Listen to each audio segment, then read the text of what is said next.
The faces here I have not seen before, so welcome. And y'all can come anytime you want. Robert loves a full house. As Mitch and Janice and Tom, Tyrone and Jimmy, we love seeing new faces. So welcome, everybody. Are we ready? You handing out good stuff? Okay. Okey-dokey. Notice is hereby given pursuant to the Texas Open Meetings Act, Vernon Annotated Statutes, Civil Statute, Article 625217, that the city of Smithville will conduct a council meeting and public hearing on July 10th, 2023 at 6 p.m. at City Hall located at 317 Main Street, Smithville, Texas. I call the meeting to order. Councilman Jenkins, will you lead us in invocation and pledge of allegiance? Pray with me, please. Father, we thank you for this day and all the blessings and love that you bestow upon us. Please guide our hearts and our minds so that we make just and right decisions that reflect well on us and on you. Keep our brother Robert and his family in our thoughts, and just surround them with the love that they need during this time that they're having. We are so glad that everyone's here. Please bless our family, our friends, and the people of this town. It's in your son's name that we pray. Amen. Amen.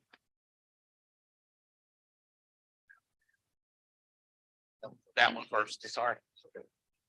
I pledge allegiance to the flag of the United States of America and to the republic for which it stands, one nation, under God, indivisible, and liberty and justice for all.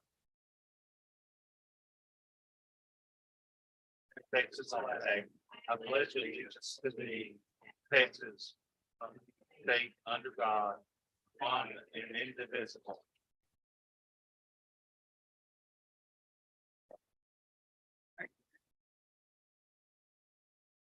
Now we'll move into the presentation from Mr. Park and Ms. Gillespie on the Refuge Center. On up, Bree. Okay, I'm gonna come over here. I invited Bree from the Refuge, and she's gonna give us a little overview of what the Refuge is doing now in Bastrop County. And Bree and I met a few months ago and came out to Smithville, fell in love with Smithville. In fact, recruited one of our nurses who's out here, Margis Tovar, who now works out at the Refuge. And we also have Chaplain Kittrick, who's been out there for quite some time. And I don't know if most of you know, but Lonnie Holt used to teach out there when the Refuge was opened the first time. So those of you that know Lonnie, go ahead, Ms. Cree.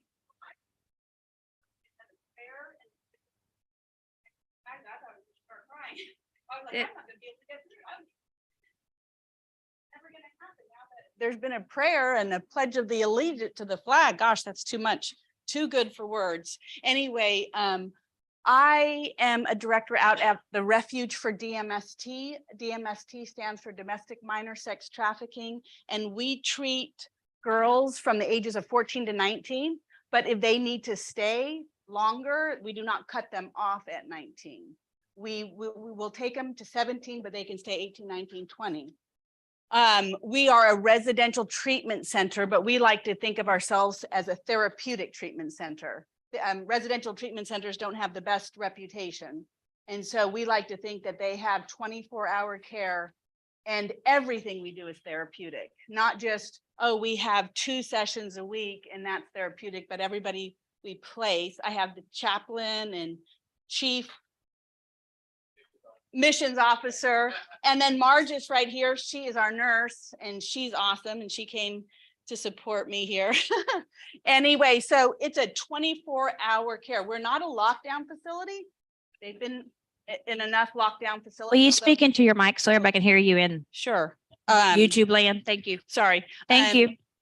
Anyway, I don't know who to look at. Anyway, so we're not a lockdown facility, but we are a staff secure, which means a girl is always with the staff. Some of the trafficking that's gone on has started at the age of 4 or 5 or 6. So by the time we get them, they've had almost a lifetime of trauma. So we deal with complex trauma. And at the facility, we have a UT charter school. So they don't have to go back out into public, but they can at least get an education. We know that reading books take these girls all over the place, whether they're just in Bastrop, Texas, they can go anywhere in the world when you read a book. And so we love education. And so we have the UT charter school out there. We have a principal out there. They have at least 6 days a week of therapy. But like I said, we think that everybody around them should be therapeutic. We also have an equine program for all the girls there. As she said, that we were open for 4 years and then we were closed down. And then we opened back up just recently.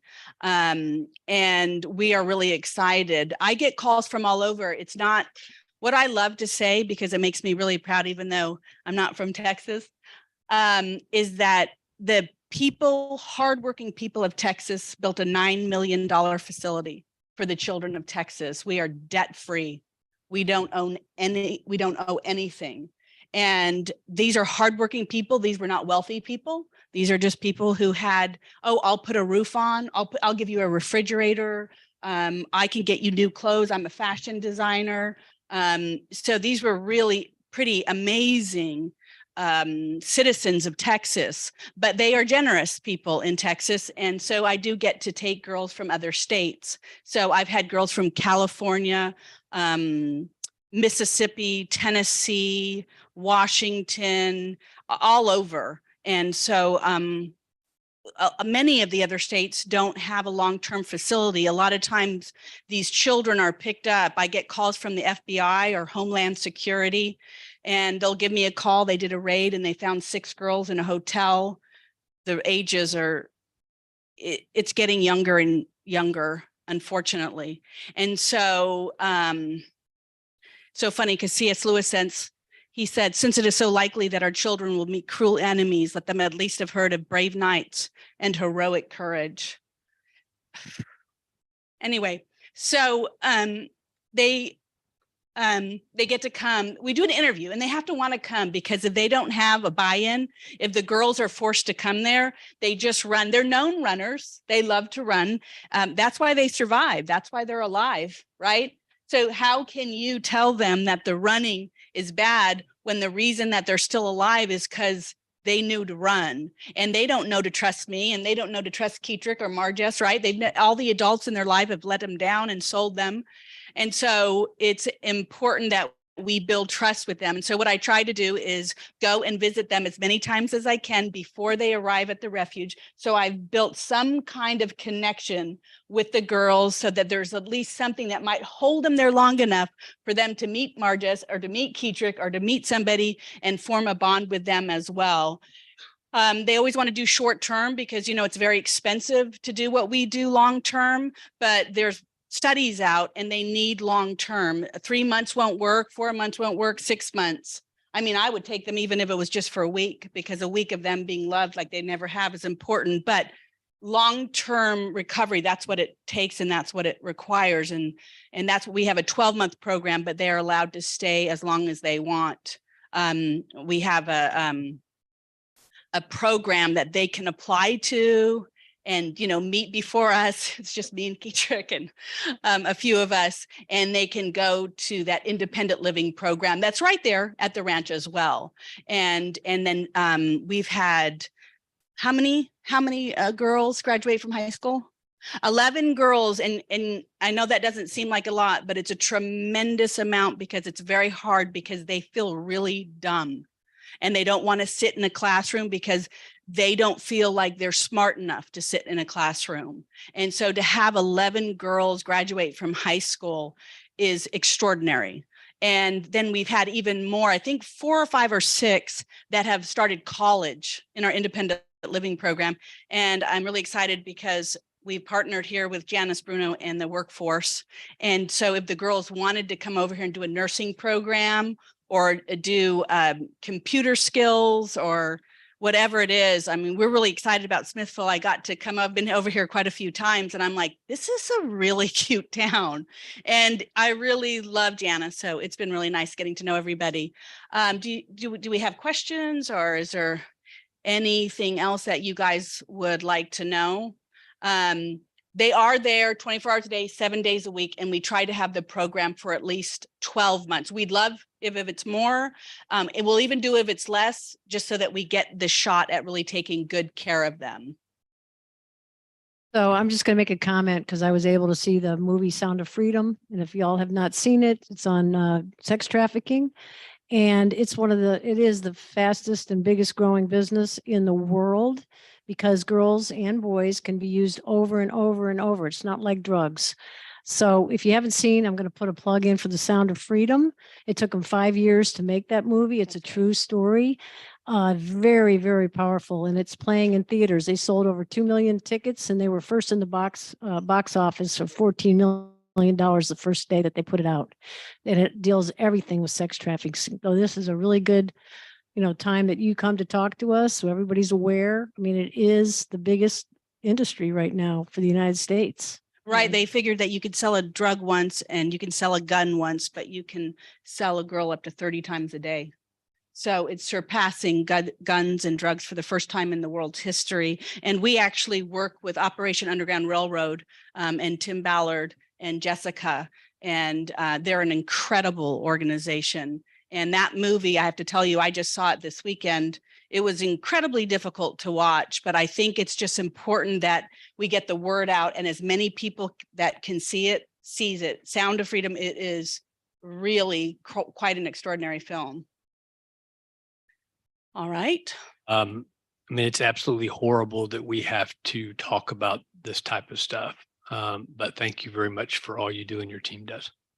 Oh, thank you very much. You guys have a great meeting. Have a lot of energy and don't lose your energy or your smile. I think I need some of your energy. Yeah, the girls are always like, Miss Gree, you have so much energy.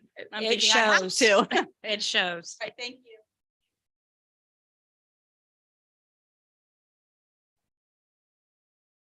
you. Guess what, Miss Linda? Dr. Linda, you're gonna have to follow all that energy. Come on. Go ahead.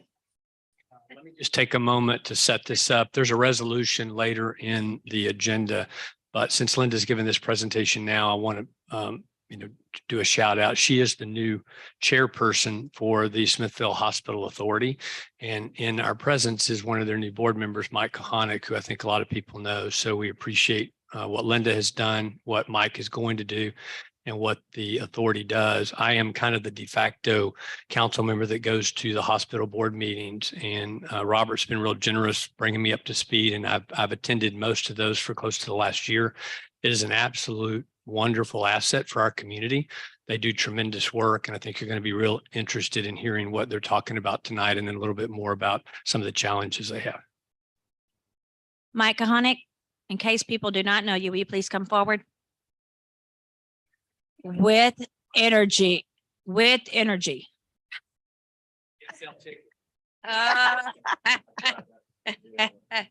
For you who do not know, this is Mike Kohanic. He is adding to the Smithville Hospital Authority Board, and I'm excited that he is. He serves on a lot of boards that I get to entertain on too, and he is great with numbers. So he always makes sure we're all balanced. So thank you, Mike, for your dedication.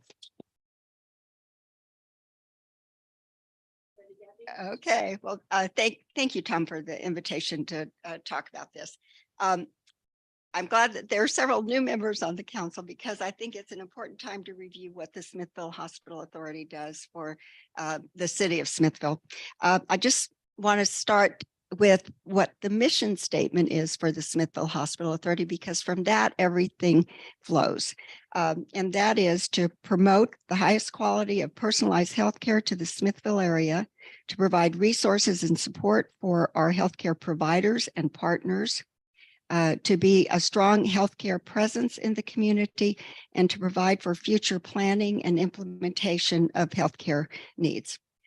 In keeping with the mission, the Hospital Authority commissioned a community engagement study to try and get information from the community about their perspective on the hospital, how they saw it, what their needs are, and what their recommendations are.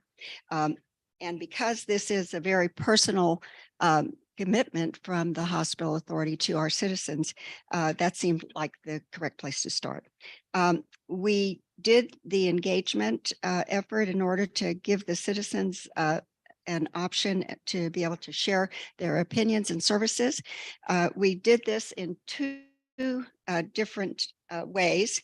And it began not only to get their information from them and their assessment, but to teach us as a board how we can reinforce the Ascension Seton Smithville Hospital and Clinic brand as a central economic engine for the community and as a community anchor. Because as you're all aware, the hospital is a major asset to our city.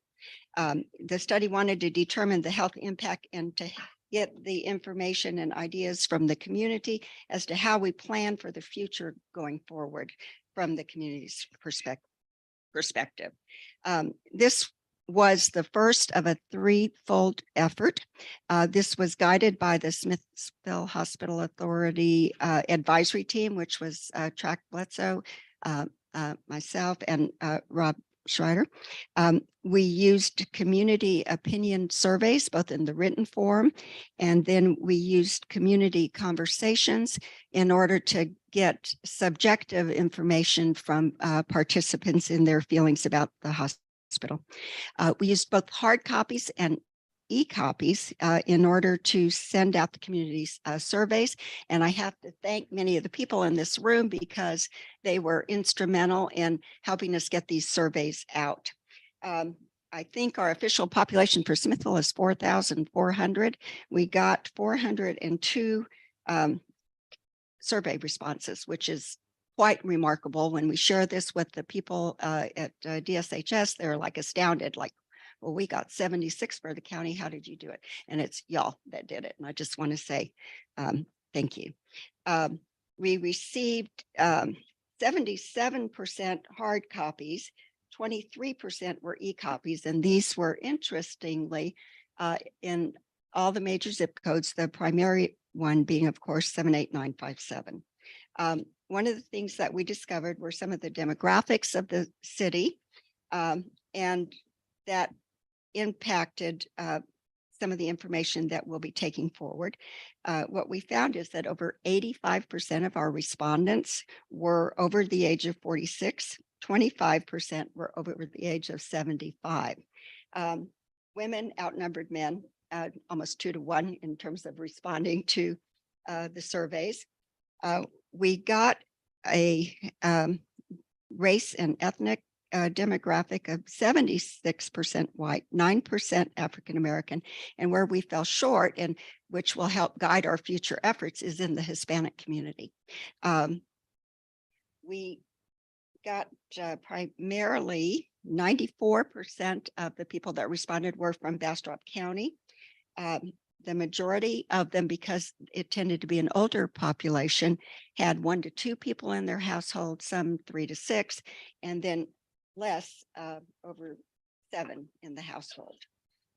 Another interesting fact was that over 59% of the respondents had lived in Smithville for over 10 years. So it's a very stable community. 16% had lived here from 6 to 10 years. Again, a very stable community. We looked at the type of health insurance that the community had, because that'll play into future planning, which I'll go into briefly. And the vast majority of the respondents from this study was Medicare, which was 40%, private insurance, which is a surprisingly and healthfully a good 39%, 5% Medicaid, and 6% of the population with no insurance. Again, this is somewhat skewed because we don't have as much of a Hispanic representation from the respondents, but it's very encouraging. One of the questions that was asked is, where do you get your medical care and where do you get your emergency medical care? And it was highly weighted towards Smithville and Bastrop is where we obtain primary medical care. And in Smithville, there was an equal amount of enthusiasm for our emergency room. So a lot of people that were respondents actually got their emergency medical care in Smithville, which is another important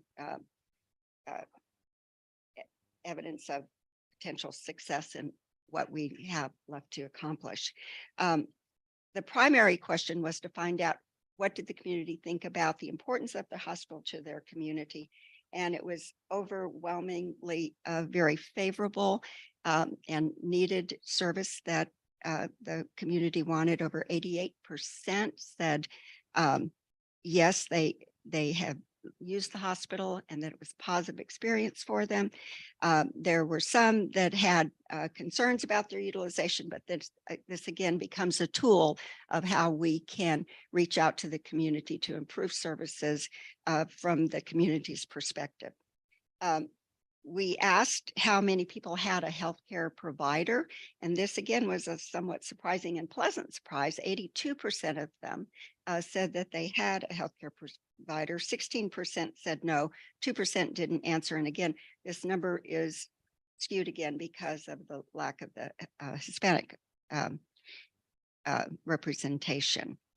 The other question then that was addressed not only on the survey, but also in the community conversations, which were done in person, was what were the barriers to them seeking care at the hospital? And 15% of the folks said they didn't know services were available. And that's something that we need to address as a hospital authority, and that we need to work in partnership with Seton with to make sure that our community knows, and that in talking with Tom, that we hope that we can get city involvement in getting the word out to our citizens of what they have in their own backyard and how we need to work to keep it. Some people just really didn't know where to go to get information. Other people didn't have insurance. Surprisingly, it wasn't a lack of transportation. It wasn't a lack of language interpretation. Even when we did interview the Hispanic community members, it was primarily not being aware of what services are available at their own hospital. When we asked people what they knew about the services, it very closely mirrored what services they've actually received. Most everyone knew that there was an emergency room, that there were elective surgeries, that there were radiology services, lab tests, less in the way of cardiology, rheumatology, urology, and orthopedic services. But that's part of our job. And the reason for doing this is to know, how do we get people to be more aware and utilize the hospital when they are able to do it. One of the things that we talked about with them is what would they like to see in the future? What kind of services do they feel are lacking? And that will also give us guidance on how we pursue our efforts at recruitment, et cetera. 57% of this group said they would like internal medicine services. This was second, and then second to that was orthopedics. Surprisingly, equal to orthopedics was the need for preventive healthcare services. 33% indicated they would be interested in assisted living services through the hospital. And then psychiatry, behavioral health, podiatry, pediatrics, OB/GYN, urology, and were the primary specialties that the community said that they needed. So in terms of analyzing the data, it just boils down to that we have an older, well-established community. We actually have fairly decent insurance coverage, which means it's even more important to be getting care at our hospital rather than in other facilities. And that regardless of the demographic, the entire population valued the availability and accessibility of the hospital and clinic services. It was interesting to note that the primary source of information was their doctors and healthcare providers. That's how they learned what was available, which gives us another area that we need to work on as a hospital authority, and that is to educate our healthcare providers in the area. One of the things that was done is to actually identify all the healthcare providers, clinics, and hospitals in the region so that we can begin a campaign to let them know what's available at Smithville Hospital. Because we actually have some services available here that are not available at the Bastrop Hospital. So we want to make notice of that and make sure that the people that do the referrals and are trusted are aware of everything that is available as well. The vast majority had very positive experiences, which was very good. We had 2 in-community conversations where we talked about the same kind of questions, and the answers were very similar. And again, it was a matter of learning about what services they could get. When we talked to the people that did the responses on paper, which the majority did since it's an older group, over 77% of them actually added comments, which we had asked for. And they were very positive in general. They appreciated the quality, the value, and the service to the community. There was great praise for the staff, the food service, and the local availability of services in the area. And it was particularly touching when some of them shared the fact that they had life-saving measures provided by the emergency room in Smithville. Their recommendations included keep making sure that the hospital stays open to the population because we feel like it's growing in this direction. There was a request for local mental health resources for teens and others, particularly given the history in our town and the need for more specialists. The concerns were mostly around communication and billing, accounting issues, and those are things that we will partner with Seton in to share these findings as well with Seton. I think that the most important thing that we have come up with this study is that there needs to be collaboration among the providers in the town and beyond the town, and a greater knowledge and publicizing of what services are available. We, as one of our missions as a hospital board, is to help direct growth and expansion, and also to help build trust in the community, which we hope to expand our outreach efforts and education efforts. And y'all have made that possible by all of your help, and I just want to thank you. I would like just to briefly introduce Donna Nichols. She was the ground lead that the hospital authority used as our consultant to facilitate these efforts, and it was an extremely valuable exercise that the hospital authority will use directly as we go forward with additional planning to incorporate information to care providers in the area and to start a publicity campaign and marketing campaign to be able to work with the city to make sure that everyone knows what's available. What you can do as a city is to encourage your friends, your employees, your governmental officials to utilize the hospital.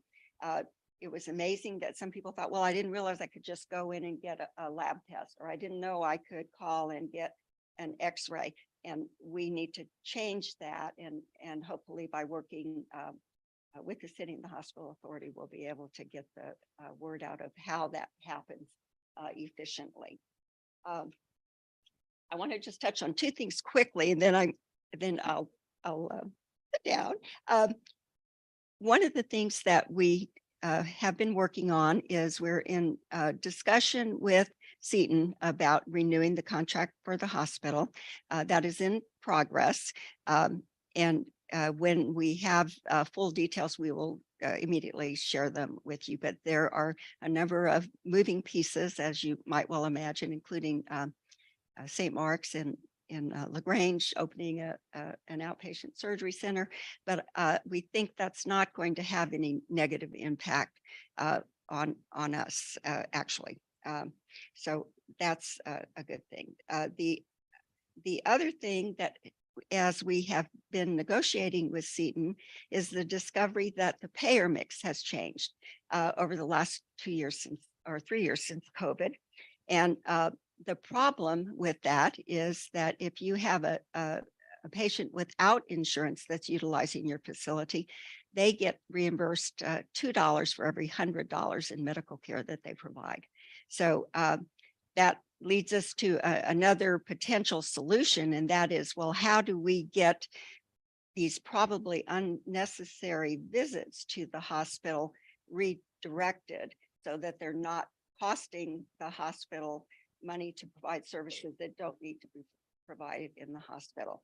And that we have an ongoing discussion about developing a Bastrop County Public Health Department, and that would help to educate and provide some of the basic services that might be able to keep the non-payers out of a hospital setting that they don't need to be in order to get the level of care, support, and preventive services that a public health department can provide. I'm not going to go into that in great detail, but Texas A&M, the CDC, and Bastrop County completed a study. Many of you were in that interview process by interviewing over 70 people in the county to talk about how did we deal with disasters, how did we deal with the last pandemic, and recommendations for how we go forward and establish collaborative efforts so that we have a pre-planned approach to the next disaster that will inevitably hit Bastrop County and Smithville. And we'll probably discuss that at a later time as that is developed. We presented the results of the 70 interviews and discussions with the Bastrop County Commissioners Court last month, and we're still in negotiations and development with them and how we go forward to make this next step reality for the county. Donna Nichols was also the lead for that. I just want to say this as leaders of a city: for every $1 in public health department expenditures, you can save $88 in the cost of medical care in your county. And that again goes back to, why are you spending $100 to provide care that could be obtained for free in a public health facility? So it becomes an issue that's important to all of us as citizens. One of the quotes that we had from the multiple interviews is that every politician and community member needs to know that public health is a kitchen table issue. And so you will be hearing more from us, and the Smithville Health Authority is very excited to be working on this effort as well. Do you have any questions? In your, I just want to make a comment, kind of to clarify. To me, the key takeaway here is that if we want a hospital in our community, which I think everyone resoundingly wants, they have to be financially sustainable. And so there's two key features to that. And Linda alluded to both of them. One is the payer mix. And that is when you have a high percentage of your people utilizing your medical services that either are uninsured or underinsured, you're not collecting enough money to cover the cost of those services. And that's obviously not a sustainable business model. The second thing at play is that a lot of people who could otherwise get adequate care could go to a county public health department, which many counties throughout the state have. Travis County and many of the counties that you recognize have those. So the two initiatives underway and the reference to how the city can help and how I've offered to try and kind of broker that help is we do utility inserts. There's a number of things, either website, there's a number of things that the city might be able to do as a partner to help create more awareness to where citizens that might be insured know about the services and actually use the hospital, which that in and of itself would change the mix. If the uninsured number didn't change, but you had more insured, then it changes the mix in a positive way. The other thing I want to point out is, and I don't know the history, and I asked Robert, and he hasn't had time because I just asked him in the last day. The hospital was at one point a city asset. I don't really know. I hadn't been here long enough to know how long ago, but it was probably 30 plus years ago. At some point, the hospital and the property that the hospital authority owns and manages was deeded over or given by the city to that. So this is a city asset indirectly, even though it's owned and managed and controlled by a new entity. Reflective of that history is the fact that 3 of the 7 board members that govern that are appointed by the city council. So Mike was one of the ones that took a seat. I don't think that was an appointment. He replaced one that is elected by the board. But this is a tremendous asset for our community, along with the airport and a number of other things. And we need to recognize the things that we as a city can do and as citizens to help. It's not just a city asset, it's a community asset, even outside the city limits. So I applaud the work. We went down and saw Councilmember Gertis, and I want to give him some credit. He did, I think, write a letter on our behalf. This initiative to get the county to buy into a county public health department is, as you would imagine, has a fiscal component to it, as well as a political component. And so getting everybody to collaborate and to do their part is what will be required, I think, to get there. So again, thanks for all that you're doing. Thank you all. I just want to say, I'm very proud to be a Smithville citizen. Y'all are ahead of the game. There are very few communities our size that had the foresight to establish a hospital. And also, one of the components of public health is workforce development. So I think that we're just ahead on many number of areas, and we will be expanding upon that. And I think you'll see a much more active Smithville Hospital Authority as we engage with the community and try to bring more resources and meet the mission statement of the hospital authority. And I'm sorry I wasn't as smiley as our prior deliver, but thank you very much. Dr. Wilson, thank you for coming down. Just one question on the underrepresentation of the Hispanic demographic. What is that percentage in terms of the mix? We had a 6% mix, which clearly we have a much higher percentage in the Smithville region in the 78957 zip code and in our census tract. So part of what that does is tells us that as a hospital authority, we need to do outreach to the folks that weren't represented in this, not only for education, but also to be able to assist them in getting appropriate medical care. What's the estimate? Well, for the county, it's almost 39%. 39? Yeah, for the county, 40. It keeps rising, obviously. So the latest numbers are 42. Thank you. So the benefit of this effort is it shows us where we need to do our work and how who else we need to engage and how we can make everyone as healthy as possible. Thank you, Dr. Wilson. Well, I need to make a comment to Dr. Wilson and the rest of the board members and the staff. 26 hours ago, my father-in-law fell, hit his head, had a significant brain trauma that required a craniotomy. Your staff at the hospital admitted him, diagnosed him, and got him to Seton Kyle within 1 hour and 33 minutes. You saved his life.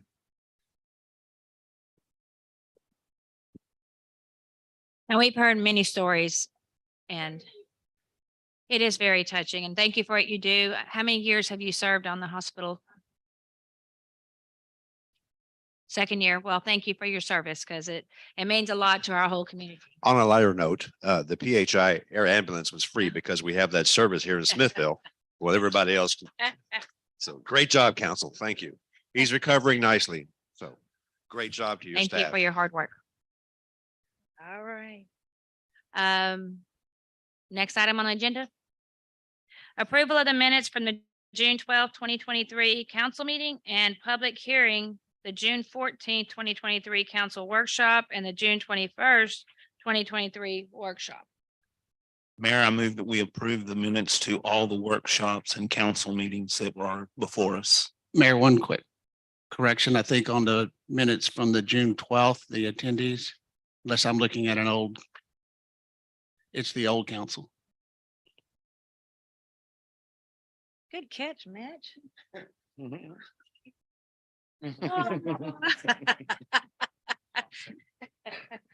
Motion has been made and second. All in favor? Any opposed? Motion is approved. Did I see Brian here? Brian Weeby? Why are you hiding today? Oh, the hospital authorities here, they can lend you a hand. I'm well acquainted with the Smithville Hospital Board Authority. I served on their Board of Trustees and city appointment for about 8 years. Wow. Well, thank you Robert, for your service also. I was life flighted from Smithville Hospital to Heart Hospital in Austin. And they saved my life that day also. Unfortunately, Smithville did not have the free life flight helicopter tab. Did not have the life flight helicopter in my money that I had squirreled away to buy a Harley Davidson was used to life flight Oh, me. how much was it? Do you remember? What I had to pay was about half of it. It was 14 grand. Unbelievable. My wife was very happy with Oh, that, 50,000 now. the way that worked out. Oh. She was certain that if I had gotten the motorcycle, we'd be using the facilities much more often. Aw. All right, on back to recommendations from planning and zoning. I'm glad you're still here to take care of this for us. First item is a variance request for 0 lot lines, front, rear, and side yard setbacks for property ID 8730020 Mount Pleasant Addition, Block 36, Lot 4, property owner Dennis Cook, agent Andy Oates. I don't think Dennis is here today, but I believe there is someone that can speak to that. If you have the information in your packet, it's a little bit hard to get a grasp of what's going on here. This is property south of town. It is a family-owned property. The larger tract is about 120 acres or so. What we're talking about are 2 lots that are within that larger tract of property. It fronts directly on 7th Avenue on the hill. Another key point of this is, and this family has been working on this for quite some time. There was maybe an alley dedicated to the west side of it. The actual ownership of that property is somewhat in question, or was somewhat in question. And Robert, you can tell me if that deed has been, if that transaction has been completed from the city to the Cooks, so that they do own that property that's shown as an unopened alleyway to the west of the property. What the situation is the family wants to build about a 2,500 square foot house on this property, these lots. With the existing setbacks and the size and design of the house, they just weren't going to be able to get the house situated on the property without the request for reliefs of the setbacks. So what they were asking for was basically a 0 line construction on the lot that they do own. Now, that sounds a little bit perhaps overreaching until you take a look at the property and you realize that it's the property line is significantly back from the center line of 7th Avenue. Now with him also owning that unopened alleyway or street, I guess it's actually the extension of the street on that side of the property. Even with a 0 lot line designation, there's considerable amount of property around these lots. We had a couple of members of the community spoke. First was some property owners on the other side of 7th Avenue. Their questions were about drainage and runoff and those kind of things, the typical questions. At planning and zoning, we don't deal with those issues. Those are matters to be addressed when they go for the building permit. Basically, you can't do any construction that makes the situation worse than it was. And Robert was there and explained that, and that he understood that. The other were the Kalacheks that live directly west. They were not in opposition to the request for variances, but they gave us a little bit of a background about the property area around on the hill in this area. Let's just say that property lines kind of move around up there in the sense of the lines on a piece of paper are a little more definite than the lines that may actually be out there. But that's not an unusual situation on the hill. It's also not an unusual situation within the city limits. So we had a lot of discussion about those issues. As I said, had some members from the public, no one spoke against it. And the vote was 3-2 to recommend the city council to the approval of the variances.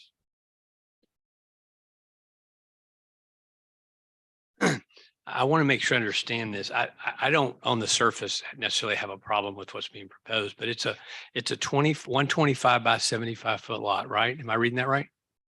That's correct. Okay, so it's 9,400 square feet, 9,375 square feet.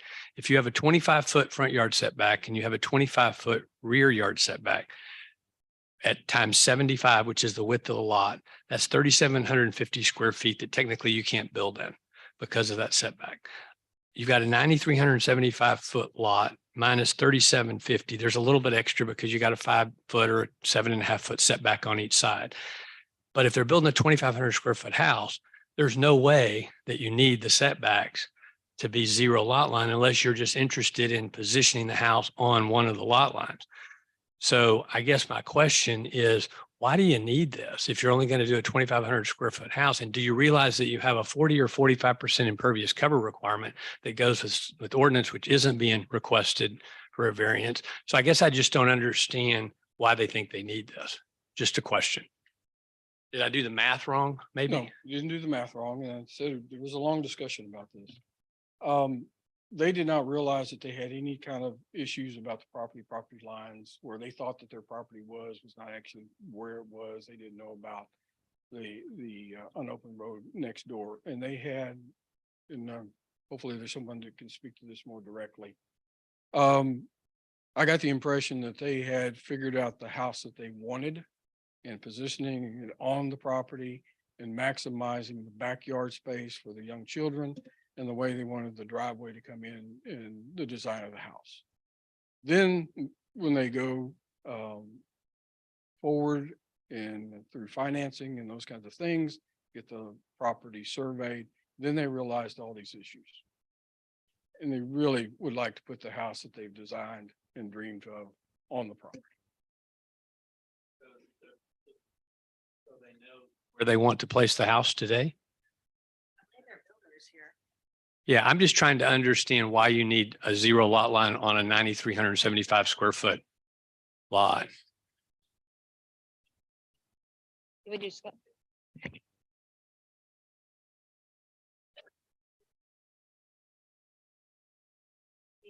yourself and tell us where Yeah. you live. Yes, Mayor Forster, council members, good evening. My name is Tommy Oates. I am the executive manager for Olsen Investments. We are the builders for Dennis Cook. So we are here on his behalf to try to explain to some of the issues there. Councilman Everett, the total square foot of this, and I'm looking at his blueprint here. The total square foot of the entire foundation is 4,011 square feet. So it's a fairly large surface there. And I think part of the concern is on the easement that you see on the survey. There's 60 foot of used space there. And then there's an additional 35 feet of space that's not being used at all. So the zero line lot is the length of the actual foundation. It's a total of 91 feet. Okay, that- so, and I don't mean to interrupt you, but you do realize that if you have a 4,000 square foot slab, you can't build it on this and meet the 40% impervious cover requirement. Well, that's part of what some of these issues are and going to the variance on there. So I wasn't part of the conversation of how this was divided up. So both of those lots 4 and lot 3 belongs to Dennis Cook and their family. And essentially it was subdivided from their property of 89 acres. So however they divided that kind of created some of those concerns with that.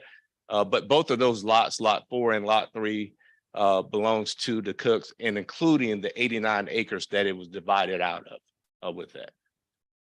Question I have, because I still don't, I mean, the reality is you cannot build on that lot what you just described because you will not meet the impervious cover requirements. So this variance is pretty much irrelevant. You're going to have to come back. You're either going to have to shrink the size of the impervious cover. And I'm assuming that doesn't include driveways and other things, which would probably count against your impervious cover. So it's probably, if your slab is 4,000, you probably have more than 4,011 impervious cover. The reference to the 35-foot easement and that somehow that impedes the setback, is the easement a traditional easement, or are we talking about a right of way? Is the easement on the fee land that's owned by the Cooks? Because if so, the setback goes from your property line, not from where the easement ends. Right. And I think that was part of the concern. So the 60-foot is the normal infrastructure of the roadway. So 7th Avenue and all of the utility infrastructure is within that 60-foot range. There's an additional 35-foot easement that there's no infrastructure or no utility that has been placed in that area. So is that easement on the Cook's property? Yes. Okay, Yes. so you don't have, that doesn't detract. You're not going to build in that easement, right? Well, we can't build in that easement based on the way it's currently. But that designed. easement can count towards your 25-foot setback. Yes, sir, it could, if that was a part of the concern. Right. So that's where the variance came in. There was some conversation with Mr. Cook and I don't know who he spoke with the city on it, but that is truly the issue, is that Yeah. 35-foot. Yeah, I don't, Robert can clarify, but I'm pretty sure that we count setbacks from the property line, not from the easement. This was a very strange case in that it exceeds, back to what Mr. Rewe said, there were some deals made, and actually this is one of the largest easements in frontages that we have seen. So to answer your question, yes, the property line is the easement. This easement 35 feet back into, that's why they're asking for the variance. And they have a 93-foot home. So that's what the intent was, to ask for the zero lot line so they could fit this home within that lot. Now, I did not know, and I'm going to be honest, I didn't know it was 4,000 square feet, because that is another issue that's not being addressed by this variance. This is the first time I've heard 4,000 square feet. I thought it was 2,500, what I heard. I think that was, so the 2,500 is a 2,800 living space. That is the air conditioned space, but the total lot or the total foundation is a 4,011. That includes 3-car garage and so on. But it doesn't include driveway or sidewalk. It does not. So that doesn't. means that would be, the impervious cover would be Yes. more than that, which will not meet development 40 code. Yeah, the 40%. Mhm.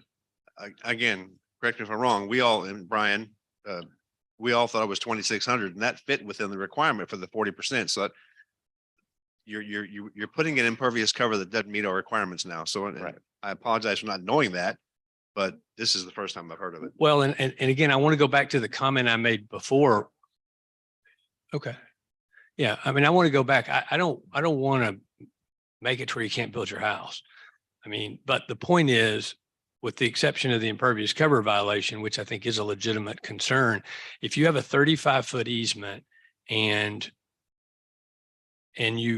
25 feet or even 10 feet of that, a portion of that easement is on the fee simple property owned by the Cooks, then you get to count to your property line for setback purposes.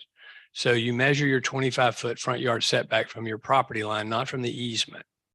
Mhm. So Right. you're not being prohibited by 35 feet of easement. You may be prohibited by a portion of that, because I don't know how much of that easement is actually on your fee land versus in the right of way.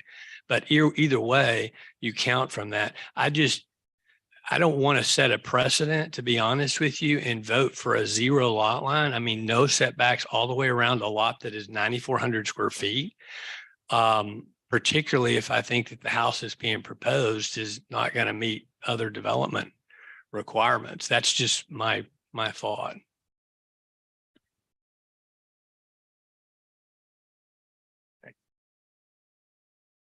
Andy, You can ask for any variance you want. I can't tell you whether or not it would be granted by the planning and zoning and the council, but that was what was perplexing is you could have asked for a reduction in the setback from 25 to 15 or 25 to 10 and a side setback from 7.5 to 5 or 2.5. But instead it was almost as if you just wanted maximum flexibility. And so I assumed that you either didn't know what you were going to build, which is obviously not the case, or you intended to site the house on one of the lot lines, effectively being zero lot lining and leave yourself a really big open space around. But I didn't know from the information in the package. That's why I asked the questions. Right. And I think part of this confusion, I guess, with Dennis Cook is when they actually went to design this, it was with that in mind that they didn't know specifically how big they were going to build a house at that point. I guess he was under the understanding when you look at the boundary line, in his mind, he thought the boundary line started from the 60-foot easement. So when they developed and separated those lots, that was the concern there. So I would imagine if knowing that, he would have probably, instead of dividing those lots, would have had just one lot specifically for the easement with that, but somehow, and I don't know that part of the conversation. I'm sorry he's not here to answer that question, but they subdivided those lots.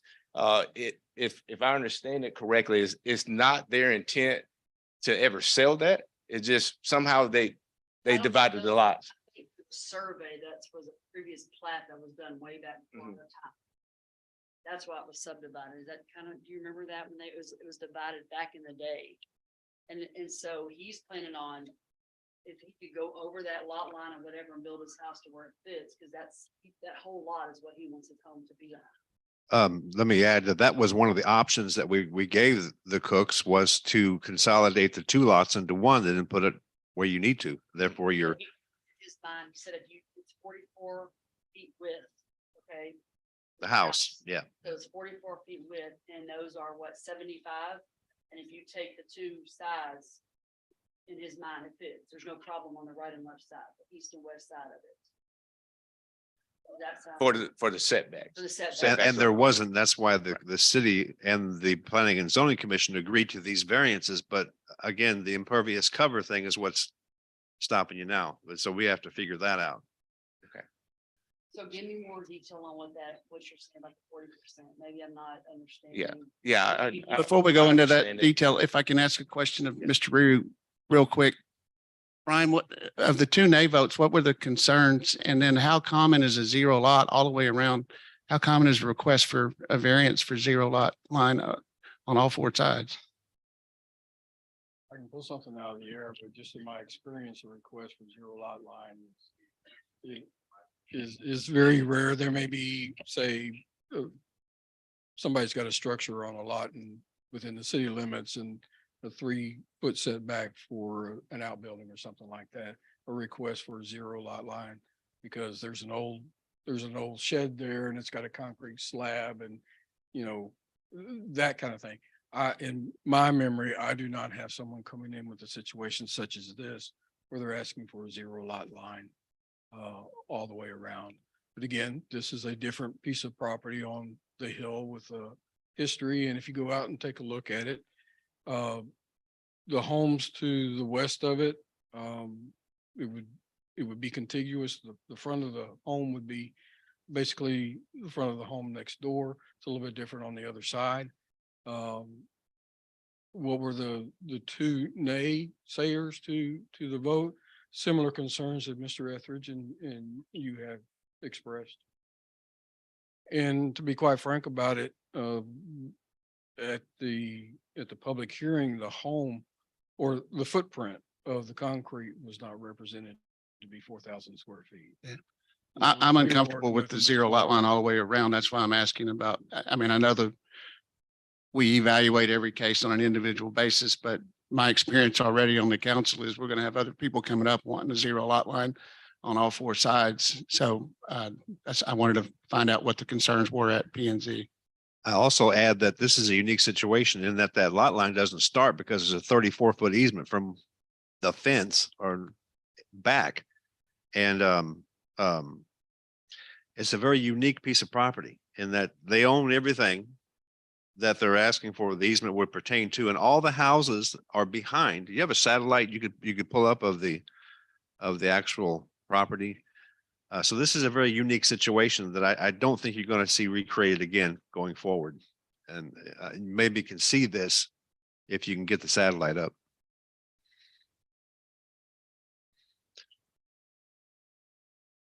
What was the concern about combining both lots together so that you could pretty much eliminate all of this?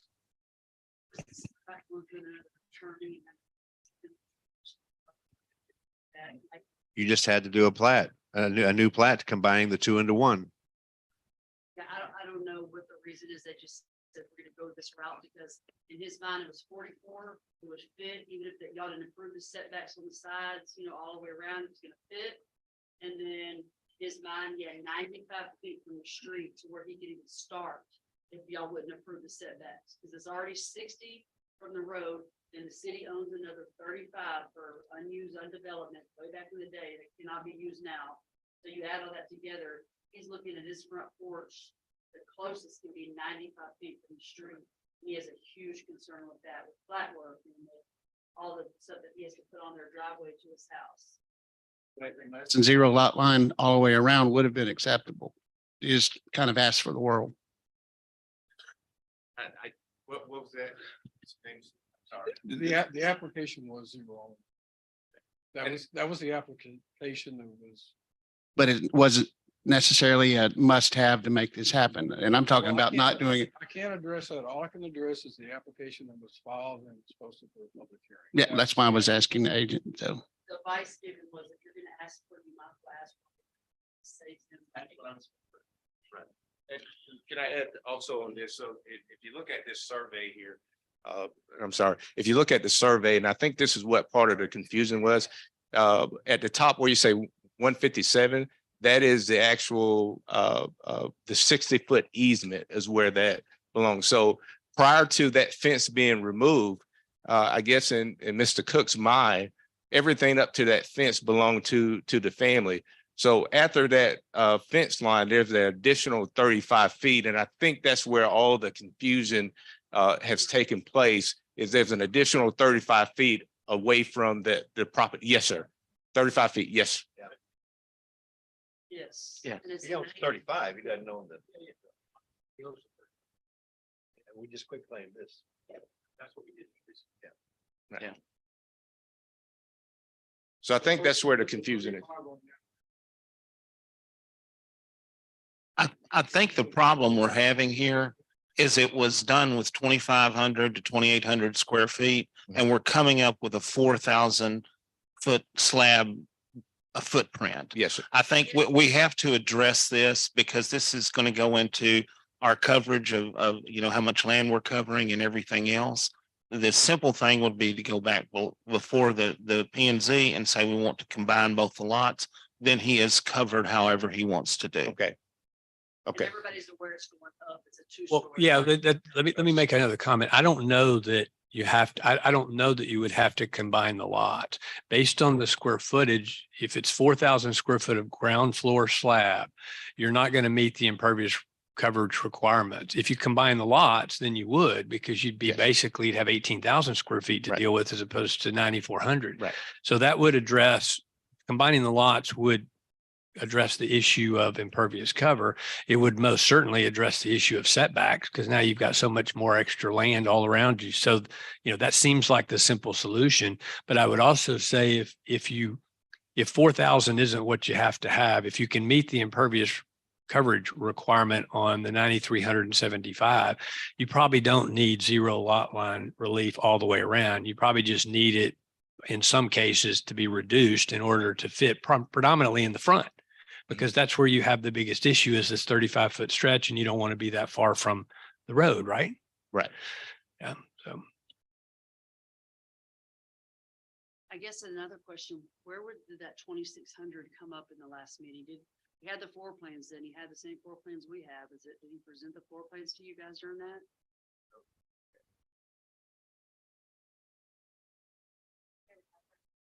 Okay. Floor plan, okay. All right. So just to be clear, if he can combine the lots, there may be a better opportunity for him to have an addition to go ahead and to build this. Will the concern still be the 35 feet? I think part of the concern is still, you know, the length of the house is still going to fall within that same scope, even if you design it that way. So it's 95 feet from north to south, 93 feet north to south. So 95. 95, so are you guys saying he could start before that 35 or use that 35 as part of it, or?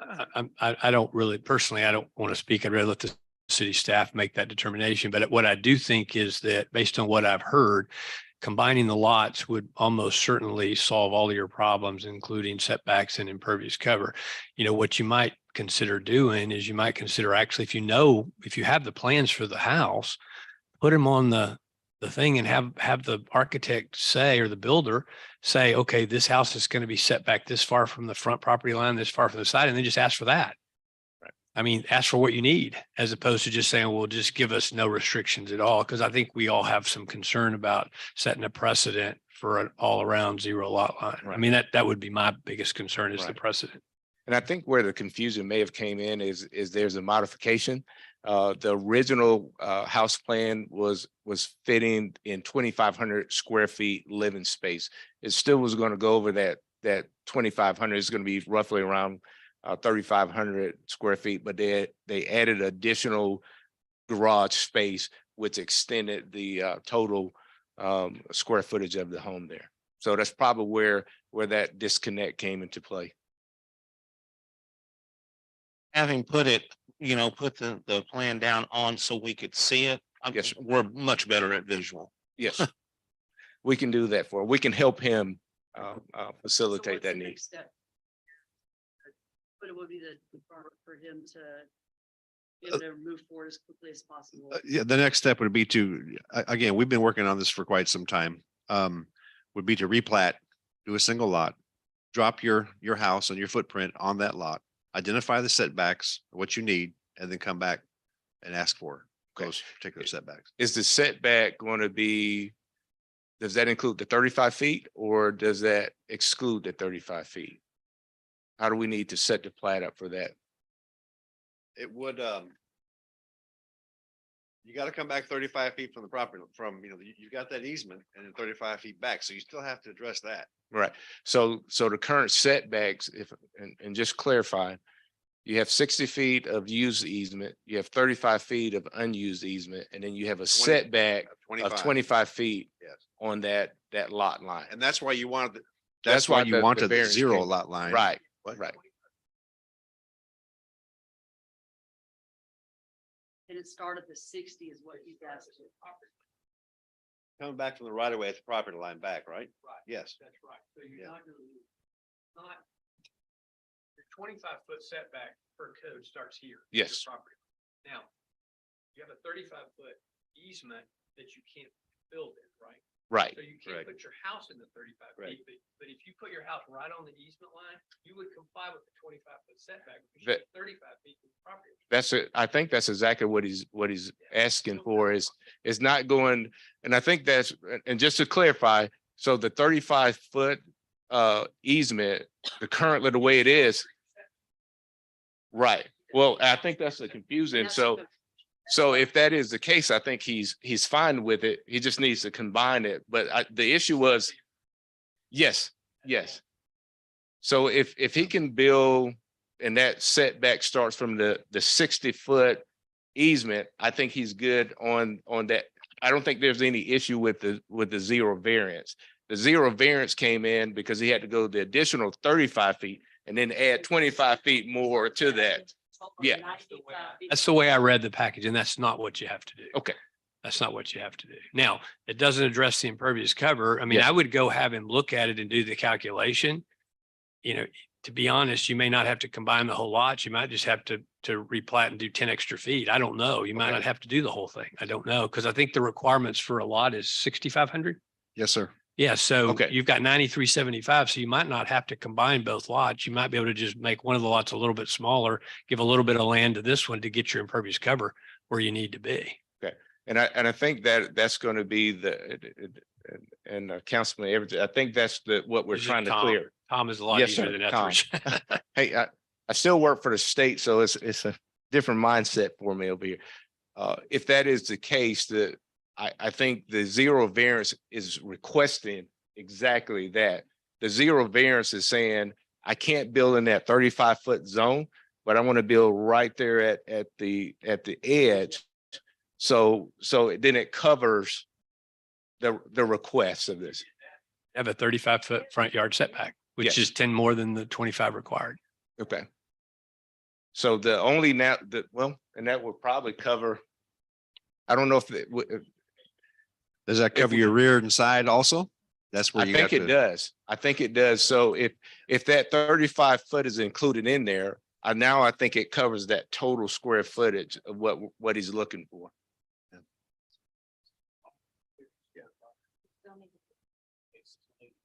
Yes, It's 93. it's, yes. 93 feet, Yeah, yes. it's not going to work, but Hence the rear yard setback.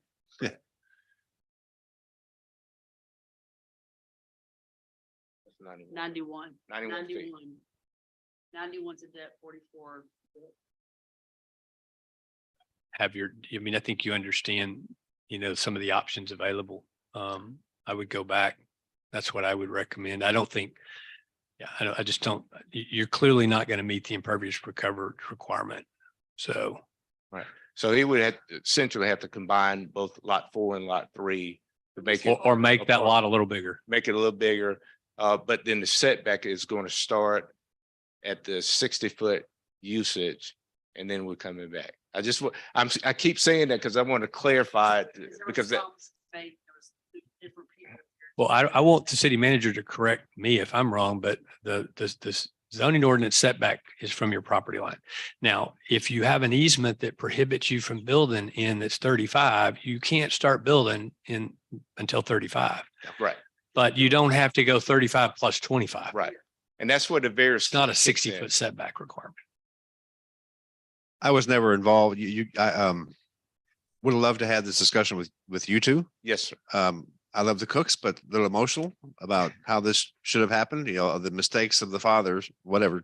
Right. We are where we are.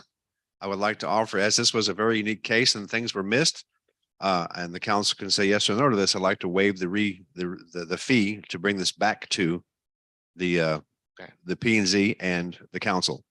But the 40% lot coverage, that never came into mind because we were all under the assumption it was 2,500. Right. And so we'll clarify this as we go forward. So let's Yes. work with them. Schedule like for the next P and Z, and that's where they need to start from there, right? Yes, yeah. plan We'll first. help them. We'll get it. Okay, so from this point forward, do you have any other questions? I do not. Clear as mud. It is clear as mud now. Thank you. Okay, let's Right. move back up again. Thank you. And I understand there was a pecan pie and a mule given away that gave Sixth Avenue. There's no Sixth Avenue. There were some deals made back in the day. If you scroll up, Sixth Avenue is not there. And that's why you have such a crazy, that's what Mr. Kovalchek told everyone that, Oh, wow. oh yeah, we, Well, the pecan pie sounds good. The mule sounds like a lot of work, so I'll skip Okay. that part. Thank you. thank y'all very much. Okay. We gotta finish this part of. By a it. vote of 3-2, planning and zoning recommends the city council the approval of the request for zero lot line variance. Uh, Yes, okay, second one. Second matter is a minor amending replat combining 2 lots and an alley into 1 lot. That sounds interesting. Property ID 103-263 and 19166 Smithfield Townside Block 12, Lots 7 and 8, and the adjacent alley. Property owners John and Lee Kilgore, agent John Snyder Construction Group. In your packet, we'll see. If I can find mine.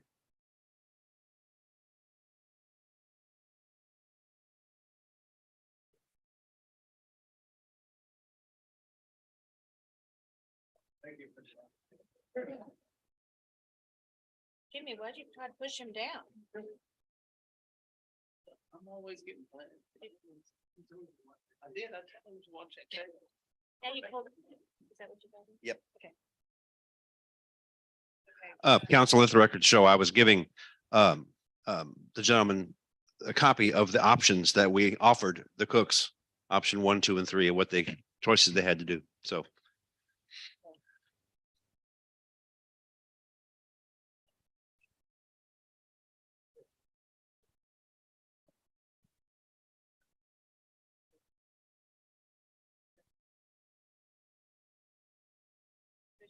Yeah, this is Kilgore property that's located at the corner of Ramona and Northwest Fourth Street. They own essentially half the block. There is or was at least platted a dedicated alley through the property. What they would like to do is, and they own the alley at this point in time, and they want to move the property line to absorb that alley into one of the lots, or two of the lots, actually.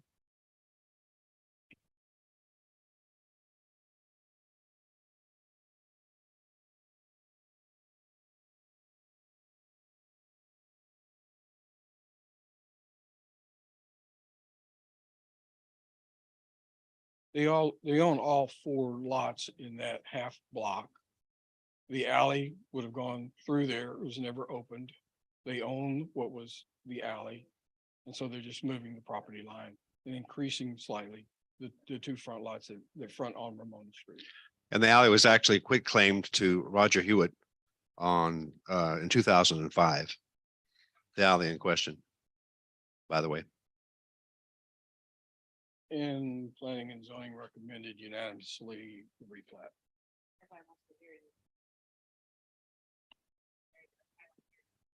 Not really.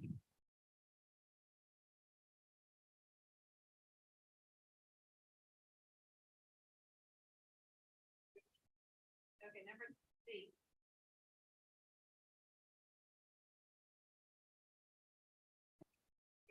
Replat to combine 2 lots into 1 lot, property ID 20778 Smithville Town Site, block 88, lot 6 and 7, 300 San Jacinto Street. Property owners Carl and Lisa Shackelford, agent James Guerin, and or Glenn T. Dial. This is a similar situation. They own both of the lots. The home is constructed on 1 lot. There is a small shed on the adjacent property, and they would like to build a guest house, which they can't just build a guest house on a single lot. It must be on a lot with the main house. So they want to combine the lots that they own so that they'll be able to build a guest house, which they can by right as property owners.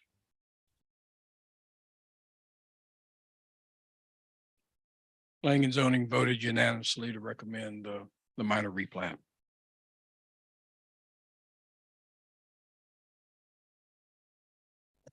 I note that Jennifer and Robert and I got the green shirt memo this morning.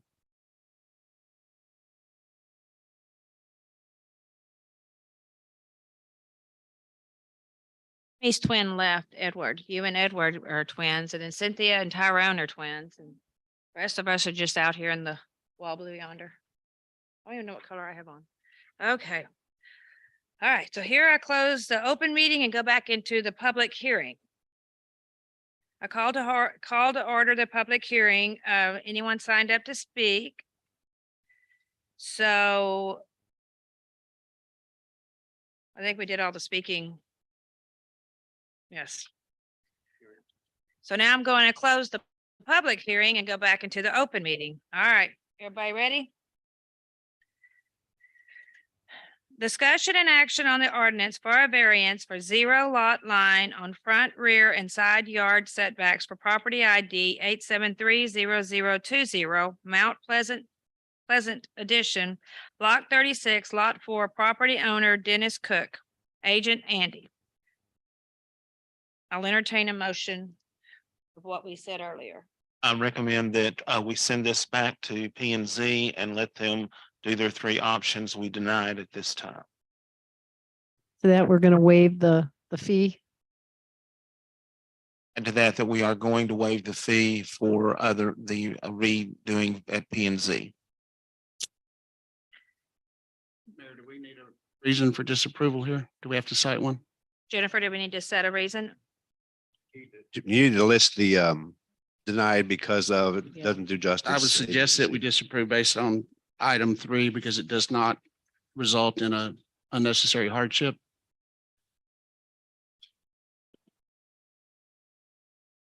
You good? Okay, so I need a second. I can add a motion. A motion has been made and second. All in favor? Any opposed? Motion is approved. Motion is denied, but they denied it. I denied it. Okay, denied. Oh, I get so confused. Okay, are you good, Jennifer? Okay, you ready to move on? Okay, discussion and action on a minor amending replat combining two lots and an alley into one lot, property ID 103-263 and 19166, Smithfield Town Site Block 12, Lot 7 and 8, and the adjacent alley, property owners John and Leah Kilgore, agent John Snyder. Madam Mayor, I make a motion to approve the minor amending replat combining the two lots in the alley into one lot, property ID 103-263 and 19166, Smithfield Town Site, Block 12, Lot 7 and 8, and the adjacent alley, property owners John and Leah Kilgore, agent John Snyder Construction Group. A motion has been made and second. All in favor? All opposed? None. Motion is approved. Got that one down right. Number 12, discussion and action on replat to combine two lots into one lot, property ID 20778, Smithfield Town Site, Block 88, Lot 6 and 7, 300 San Jacinto Street, property owner Carl and Lisa Shackelford, agent James Guerin. I'll entertain a motion. Madam Mayor, I move that we approve the replat to combine two lots into one lot, property ID 20778, Smithfield Town Site, Block 88, Lot 6 and 7, 300 San Jacinto Street, property owners Carl and Lisa Shackelford, agent James E. Guerin and or Glenn T. Dow. A motion has been made in second. All in favor? Any opposed? Motion is approved. Discussion and action on a resolution authorizing the renaming of the street in the M5 subdivision to Cali Street. We need to elaborate on any of that.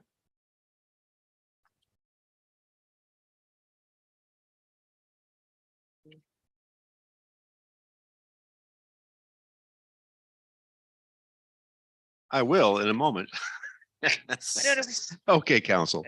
The M5 subdivision final plat was approved by the city council on the 14th of March in 2022. At the time, the final plat listed three street names as Avenue A, B, and C, or Street A, B, and C. At the time, the GIS protocols and procedures for 911 addressing were evolving, as were the protocols and procedures for the city of Smithfield doing subdivisions.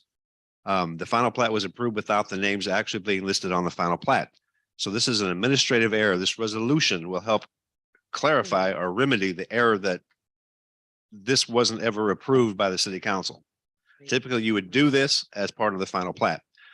The name of the street, it happens to be the developer's daughter. It's named Cali Street. What has to happen with GIS is that you have to make sure there are no phonetic conflicts with whatever street name that you want to identify. So that it has to be blessed by 911 GIS group. And that's what we're asking for you to do tonight, is to correct that administrative error by approving the resolution to authorize the renaming of street A, B, and C to Cali Street and Webb Street accordingly. And you have the diagram here.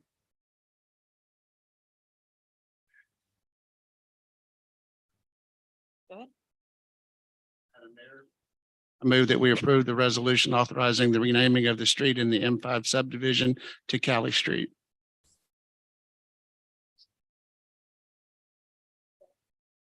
I don't know. A motion has been made and second. All in favor? Any opposed? Motion is approved.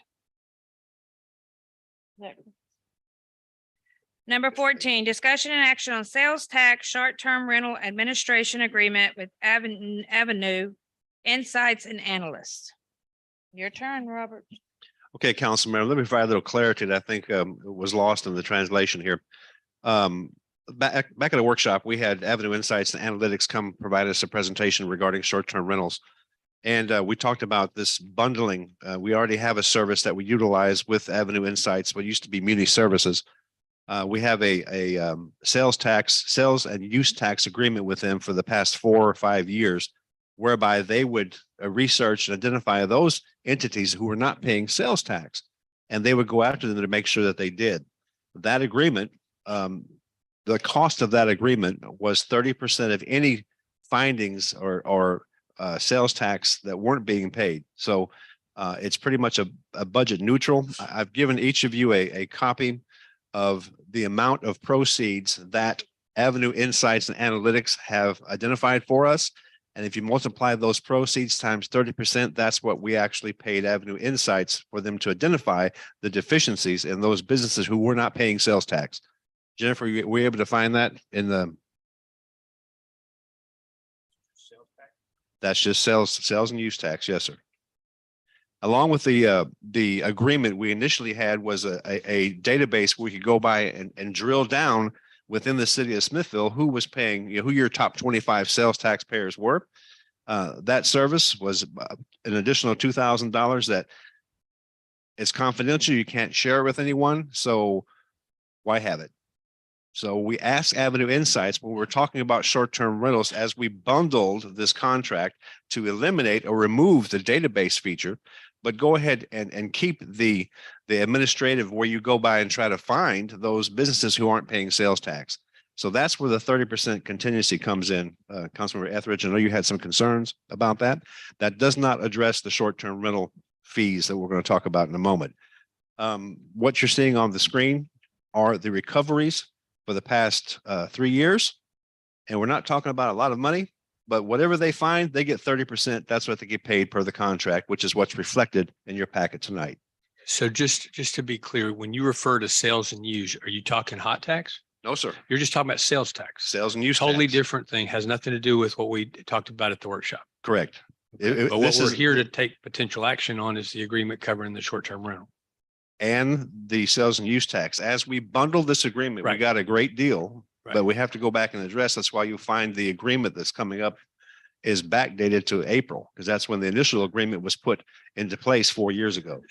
So when we had lengthy discussions at the workshop about what the cost was for the short-term rental, it was $2,000 setup fee, a discount from the 5,000 normal, and it was $7,000 a year for up to 60 properties. And it was a 3-year contract that had some reference to renewability.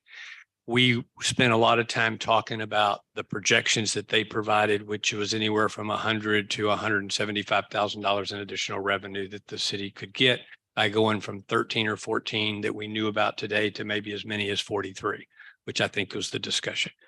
And we did this cost benefit where we said we're spending $7,000. Granted, it's $9,000 in the first year, spending $7,000 and we're going to get another 150. That's a huge multiple.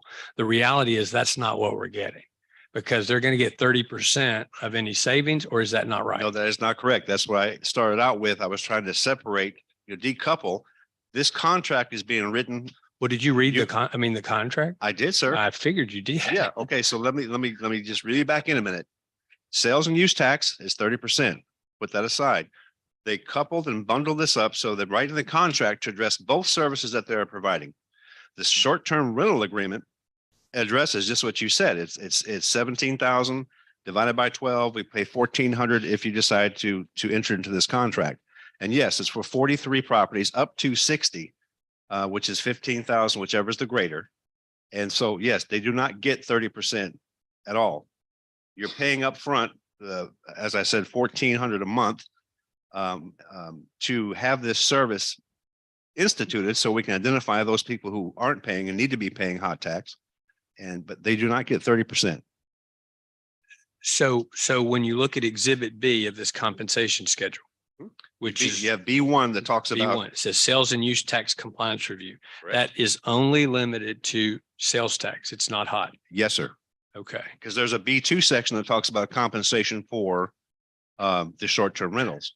That's where it gets into the soup to nuts of everything they're going to provide, the deliverables and what it's going to cost. And why is that 15,000 versus the 7? It's a setup fee, 15,000. Okay.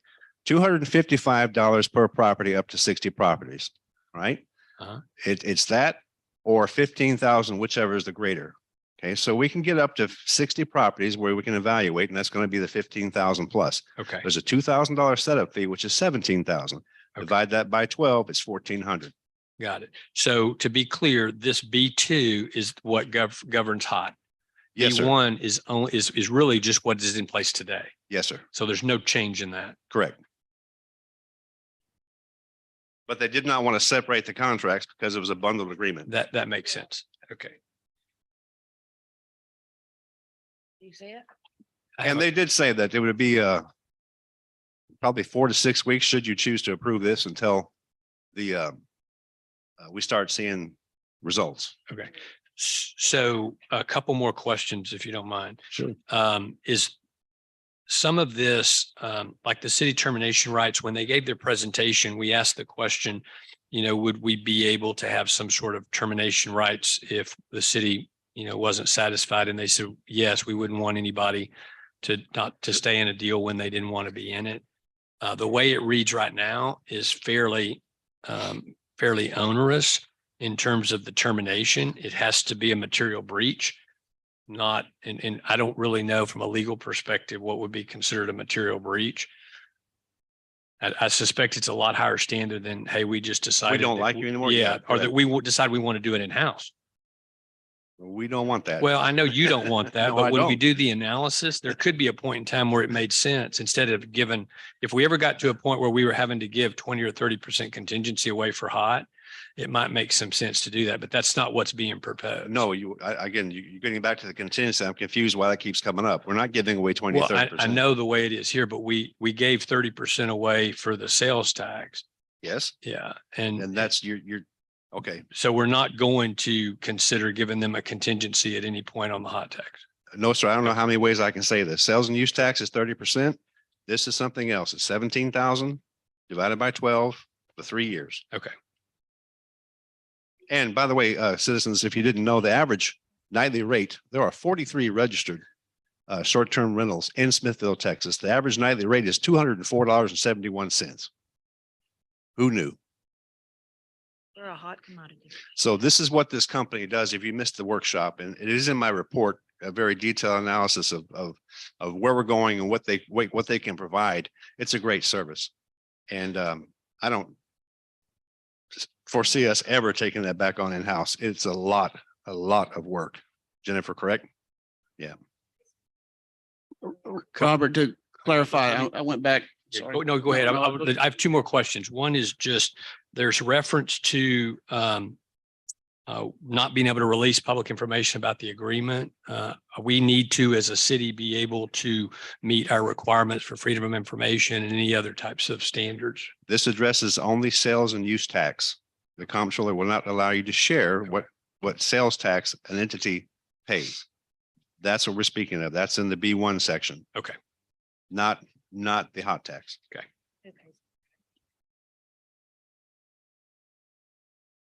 Robert, when we discussed this at the workshop or the council meeting, so I've got the original deal where it was 17,000. And I'm sorry, what? the 17,000 was what we had discussed back then. 70 or 7? 17, 17. Yes, sir. Yeah. So what we had talked about was the projected increase in revenue, which is kind of a windfall for what it is. If we go back and look at that, and I've had feedback from citizens that the 241 average is too high for today's market, but we can round that down. I'm just trying to see what is the reward here versus, and I know you don't want to look at this part of it. If we were to do it in-house, what would it cost us? Or is there so much money coming in because we only pay 17 and we get 150? Well, that's a no-brainer, but I don't know if that 150 number is real in terms of what we can actually bring into the coffers, if that made sense. I can tell you that we've identified 12 total. That includes hotels, bed and breakfasts, and short-term rentals. That level of effort took 3 different individuals in my department to identify it. It's like tracking a ghost. This company does a geofence around our community and evaluates the short-term rentals against 80 to 100 different sites that sponsor such rentals. We don't have the bandwidth or the technology to do that. And so where the benefit is, they manage that entire process. You'll see the deliverables in this packet. And whatever money they receive, we get. And the money we do receive can be used to pay for the cost of the service, up to 1%. What I'm asking, I'm not advocating that we do it in-house, just the return on investment. If we're going to spend the 17 and we're currently getting, what are we getting? You got 44,000 last year of hot tax. Okay, so we're going to take that to 150, but I don't know. Possibly. Let's say we go to 100. I mean, that's a no-brainer. It's Correct. 5 or 6 to 1 return. That's what I'm looking for. And that goes into the general fund? Yes, sir. Well, it goes to the hot tax. It goes to hot tax. So where are we going to send that? The chamber currently administers those dollars. So that would be dollars that Cynthia forwards on, whenever they come in. So the windfall goes to the chamber, No. Uh, Okay. but that money goes to the chamber. If you decide to give that to the chamber, yes, that's what we went through. So last we're going to year. address that in the budget. Yes, sir. So I remember them saying 80, but somewhere in here, are they going to look at all, they're going to look at all 80 different entities, home away? You said 80. Is it It's somewhere- 80 plus, yes. It is in There was a here. bunch of them identified Okay. in Um, the presentation. it was in the presentation, but I remember reading something in here and does it have that in the contract? I was looking for. Yeah, it. it lists, they have 80 different platforms. It's in the presentation that you had from Okay, okay. the workshop. And it's also on it's in the deliverables. On page 8 of the contract, data collection and archiving from up to 80 different short-term rental websites. Okay, all right, I'm sorry, I didn't know what you're. Just to be clear, because I think this is real important, the hot tax dollars are, how they're spent is regulated by the state. The money only goes to the chamber to administer those. It doesn't go to the chamber for their general fund. Now, granted, they spend it on things that you could argue have, dual benefits, which would include the purpose that the chamber exists for. But any windfall that we get is going to be hot tax and going to be restricted, just like the 43,000 that we get right now. It would just hopefully be a much bigger number. But the city every year has the opportunity. In fact, Robert wrote the contract where we have the right to terminate the contract with the chamber at any point if we decided to do that. But the money, just to be clear, the money doesn't really go to the chamber. They get it to administer it, but they do have to do it accordance to a budget that they present every year. They have to keep it in a non-commingled account, and they have to report to us how they spend that money. I can also say one of the benefits that we just had a meeting with our attorney and Avenue Insights talking about the short-term rental ordinance. We have some decisions to make, where should short-term rentals be allowed and what is a short-term rental? And so these folks at Avenue Insights have extensive knowledge about how to write a short-term rental ordinance. Not that Jason doesn't, but we're partnering in a triad here because eventually Jason's going to have to be the one, our general counsel, to recommend before I give it to y'all for approval. So there's a partnership that's developing, and we've already reaped some benefits of aligning with Avenue Insights and Analytics. So I look forward to that, getting that ordinance finalized. When that's coming back?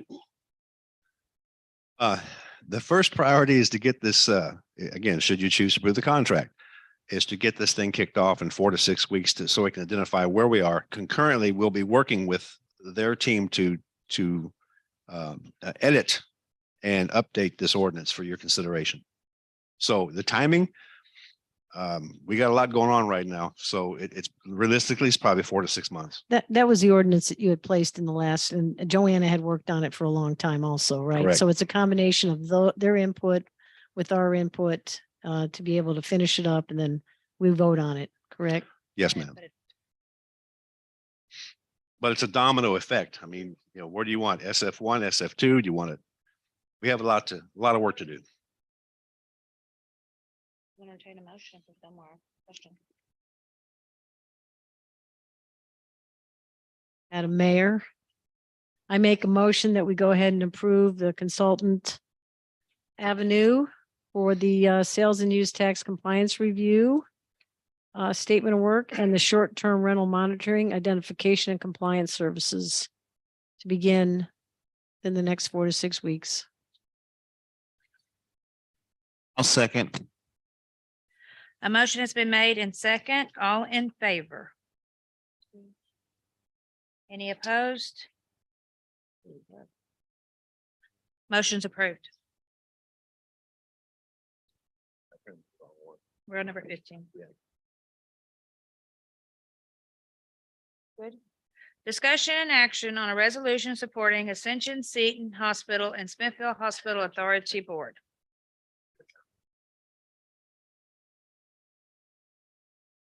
Second, Mayor. Number 15. Okay, we talked a little bit about this earlier, so I'm not going to go too much into it, but what you'll see this resolution references the two critical issues, one being the payer mix change and the need to pursue a public health department for the county, and the other is public awareness, so we get some increased usage at the hospital. So do you mind if I read this resolution, propose it? Whereas the city of Smithville recognizes the critical role that high quality and accessible healthcare plays in the quality of life for its citizens, and whereas the rise in healthcare cost and shifts in payer mix and collection levels at medical facilities present ever increasing challenges to the pursuit and sustainability of high quality and accessible healthcare, particularly in rural communities, and whereas securing and maintaining high quality and accessible healthcare is dependent upon effective collaboration among many organizations, both public and private. It is hereby resolved that the City Council of the City of Smithville, Texas hereby acknowledge, support, and expresses its deep appreciation for the efforts being undertaken by Ascension Seton and the Smithville Hospital Authority to finalize a long-term hospital operating agreement.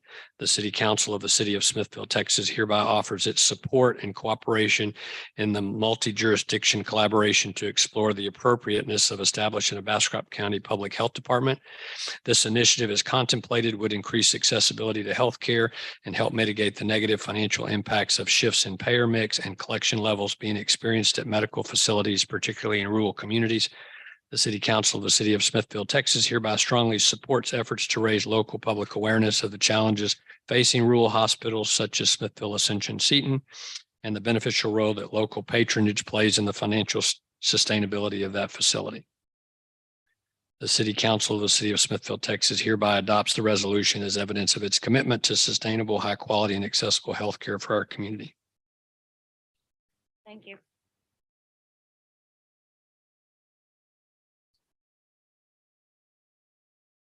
Motion yet. Yes, please.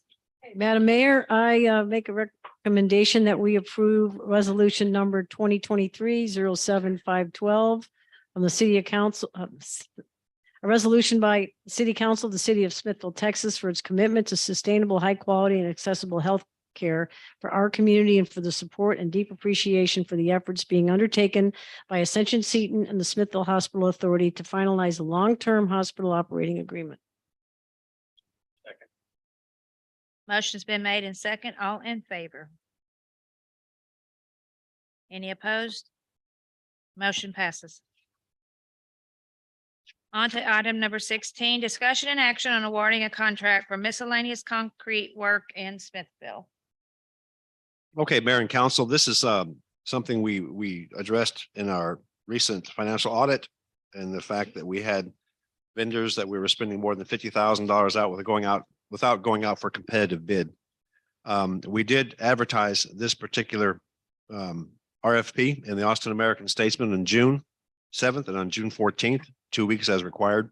We're looking for a contractor a general contractor to build transformer pads, sidewalks, curbs, gutters, clear drainage conveyances, and complete small drainage projects throughout town. We did receive 3 sealed bids for this work. The contractor with the highest score was RAS Construction 66 LLC with 94.33 points. We evaluated each consultant or contractor on experience, work performance, capacity to perform, and cost. We also required each of the contractors to provide at least $1 million worth of general liability insurance. This proposed contract is for 2 years with a 1-year automatic discretionary renewal. And given all the costs which are shown behind you and in your packet, RES Construction 66 LLC was the lowest bidder and are recommended to be awarded the contract. Do you have any questions? Pages, I don't think they pulled their pages down from the, did you get the extra pages? Oh, okay.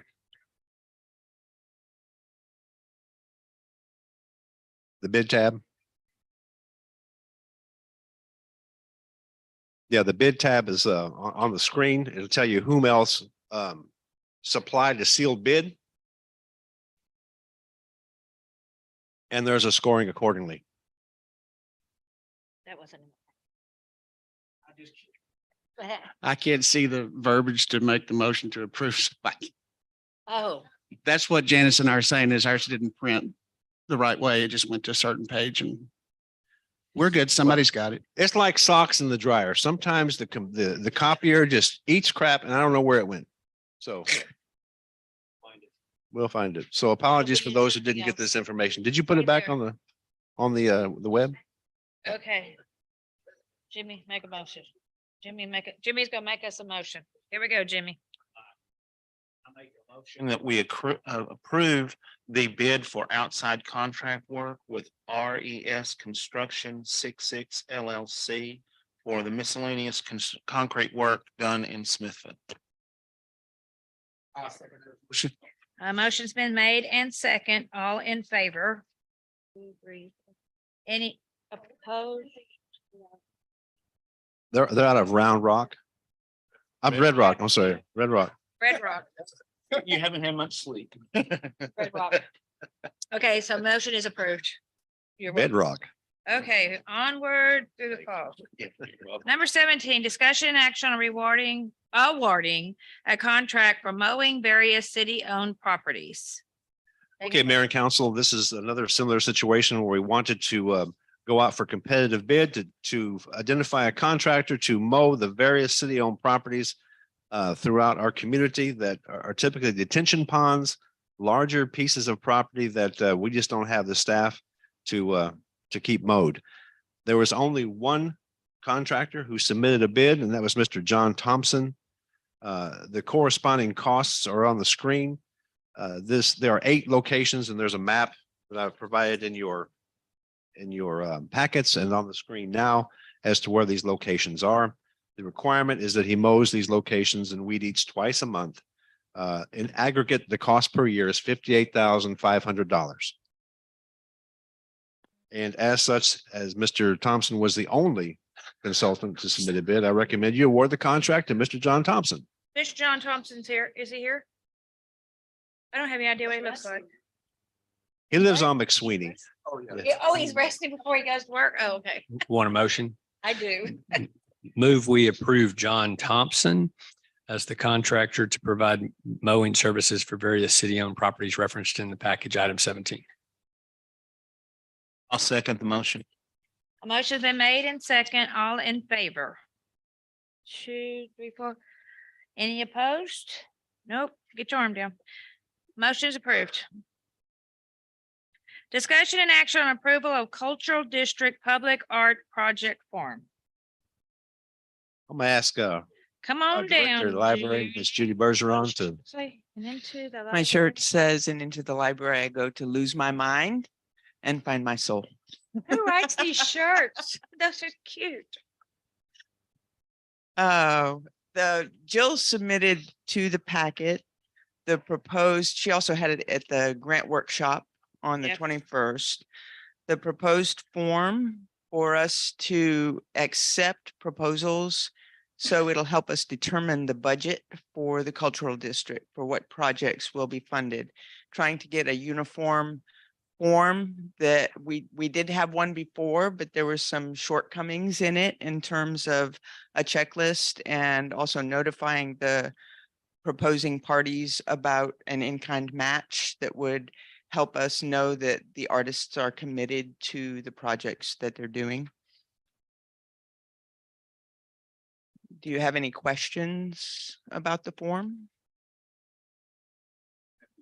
I don't have any questions. I just appreciate the work that y'all done the last couple of months to document the process and make it more accessible. So thank you very much.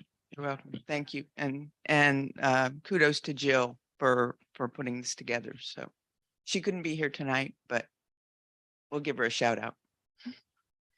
One question, Judy. On the Okay. top part where I've got the city cultural district grant requires a 10% cash or in-kind match. And I guess at the very bottom, it talks about, I would like this application be considered for a TCA grant. 50% match will be required for TCA. Right. So- And that's why we put that, we highlighted that we want the artist to come up with 10% Okay, of either cash or in kind. Because when we apply for a TCA grant, those are a 50% cash requirement. okay. And so, and that's where a lot of the cultural district funds go to be able to provide that cash match on those grants.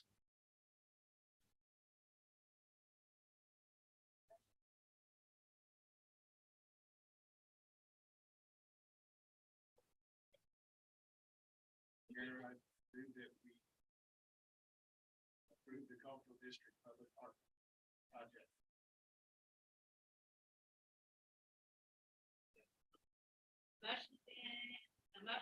Made in second, all in favor? 2, 3, 4, 5. Any opposed? Motion's approved. Thank you very much. Thank you, Judy. Discussion and action on a certificate of additional sales and use tax to pay debt services. Okay, Mayor and Council, the Texas Comptroller requires the governing body to certify that the amount of additional sales and use tax revenue that we collect to pay our debt service has been deducted from the total amount as described in tax code 26.05, so forth and so on. We do this every year. Cynthia can expand if you have any questions. Just have to make sure that we're using our sales and use tax not to pay down debt.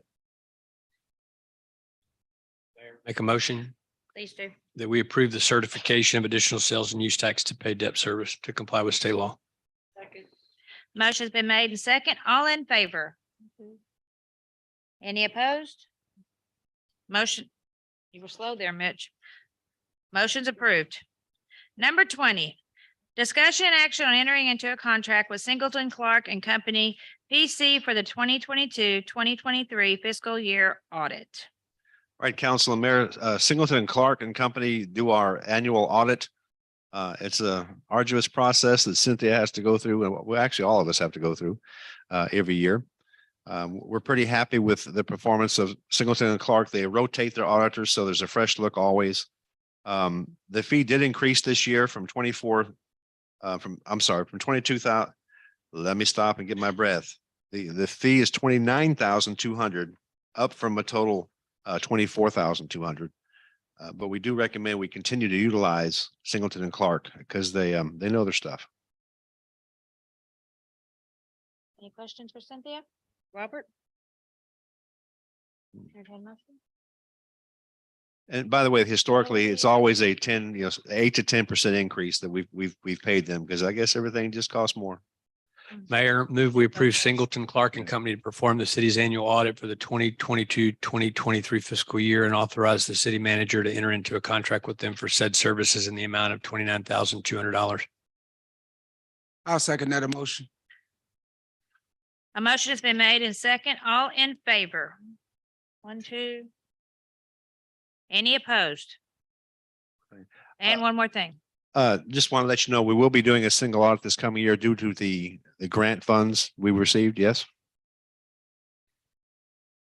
Second Street, we got 875,000. So, yeah. Yeah.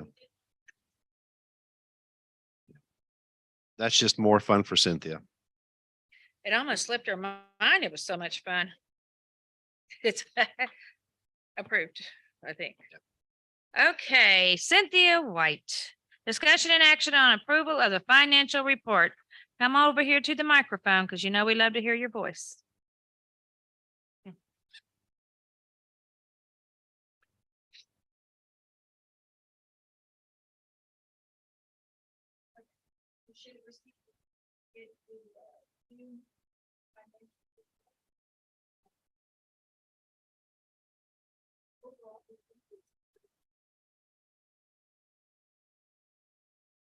Get her, Jennifer.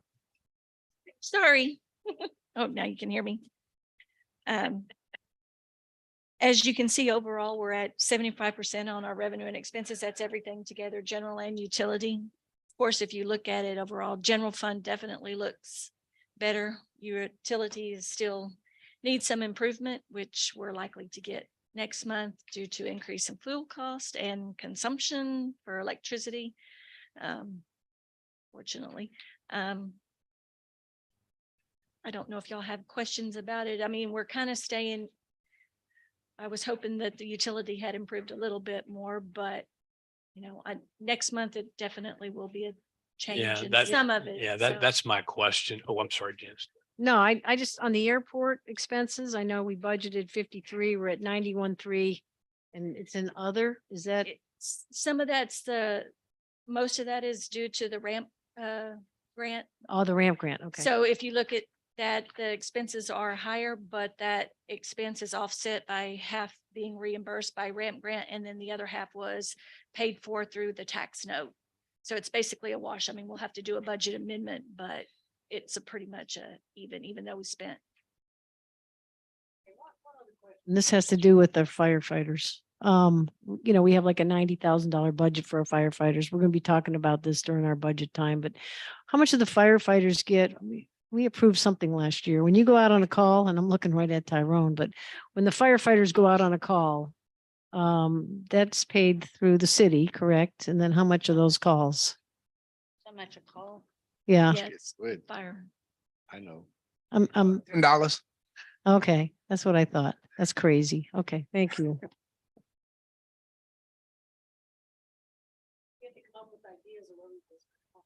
Well, what I'm going to propose, if I can get it into the county, is that, 95% or 90% of our calls are in the county.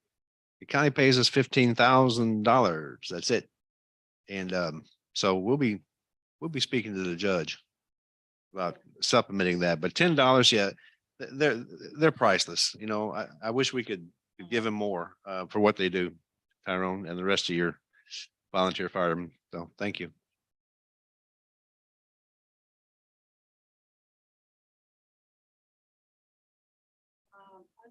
Contributions. Oh, it's the 48,347 under contributions under grants. Are you in the general fund or utility? I am under Or general what page? fund, under revenue. Public sources 93, and then you got grants 48. Maybe you had it broken down somewhere. What page? Page 4. I mean, Revenues. What they're for? yeah, I just wondered what, The public sources is your St. David's Foundation that's- grant, Library for Health, the Okay. St. David's Community Okay, Engagement Coordinator. thank you. No, and then, I got it. Yeah, thank you. I just needed to be reminded. Thanks.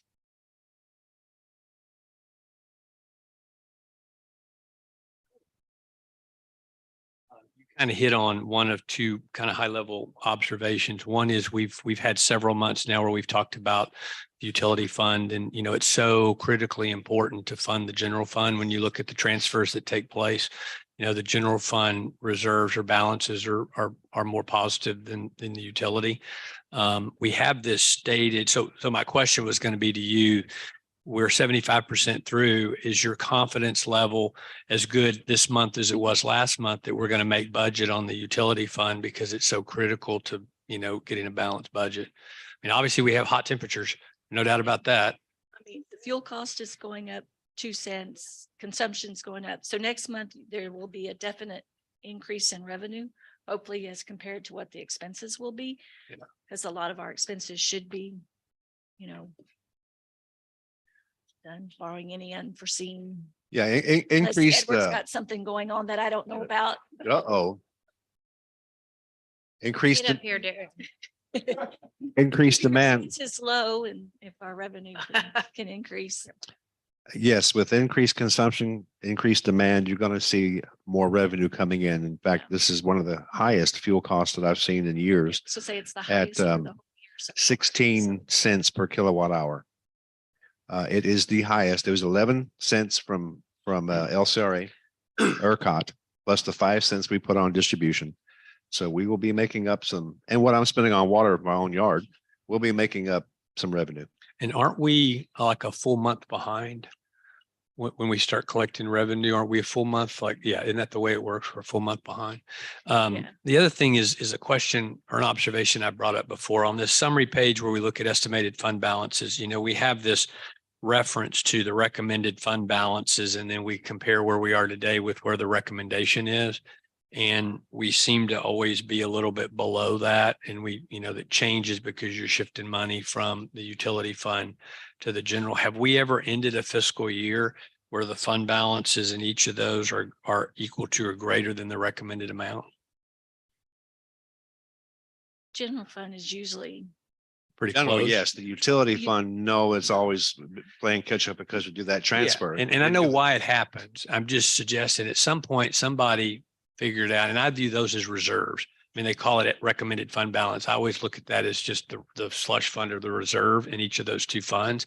Somebody thought that those numbers were the right one, but we never seemed to have it, but we could clearly budget for it. We could clearly make a decision the next budget that we want to as a policy matter, meet that recommended fund balance at the end of the year. Is there problems with doing that other than it just takes away money that we could otherwise spend in the current budget period? That is correct. Yeah. The general fund historically hurts, and that's Yeah. where all of our services are. So you have Yeah. to rob Peter to pay Paul, so to speak. And it makes the budget work. And the last thing I'll say, which is kind of finance related, I think some people may have seen that the Senate and the House came out with a compromise. We haven't seen all the details yet on property tax relief. And I know when we go through this budget process, we're going to be talking about elevated property values and how if tax rates stay the same, the city stands to have more revenue coming into its coffers. And we'll have a discussion about, you know, where to set that tax rate. But is there some resources being allocated, Robert, either through Jason or TML to take a look at what we think that might mean to our citizens?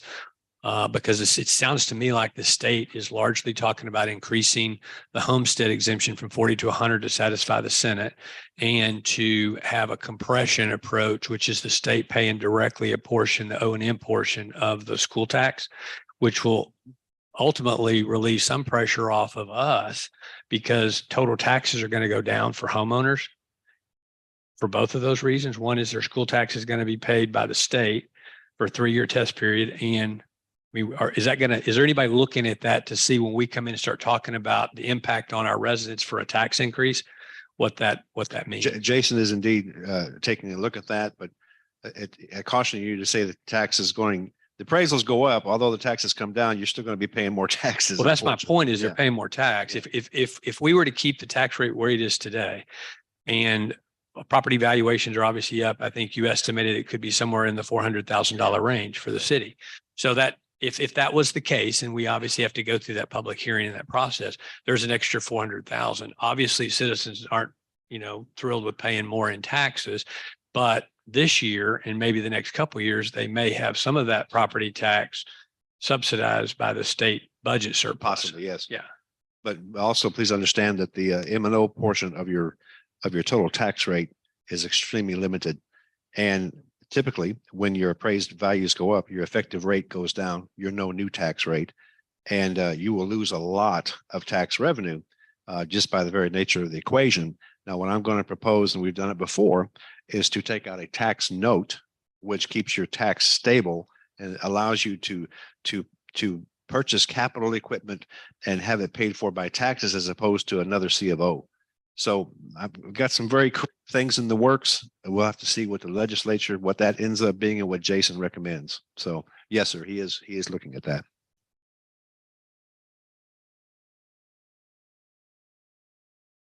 You're also asking us for recommendations, correct?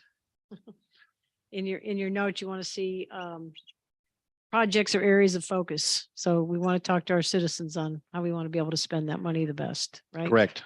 Okay. And to that point, I have 7 direct reports. I'll have 3 meetings with each of them. That's 21 meetings. We have 2 or 3 staff meetings before you guys even see what we recommend. During the budget workshops, the staff will present their projects and plans. If you have something, for lack of a better word, a pet project or something you want to see, please let me know what that is to see if I can fund it. Okay. And then as council as a whole, you'll have to decide, what you want, what you don't want, what you can afford. And it's going to be a very interesting budget year this year because of all the projects and things that we have going on. And they all cost money. Sure. Okay.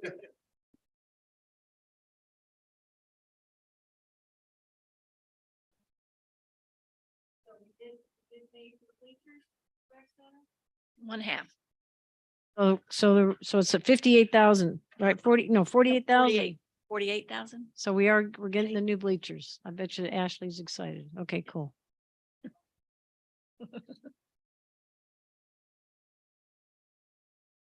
Cynthia, just a technical question on the payables check register. Is that also sortable by vendor name?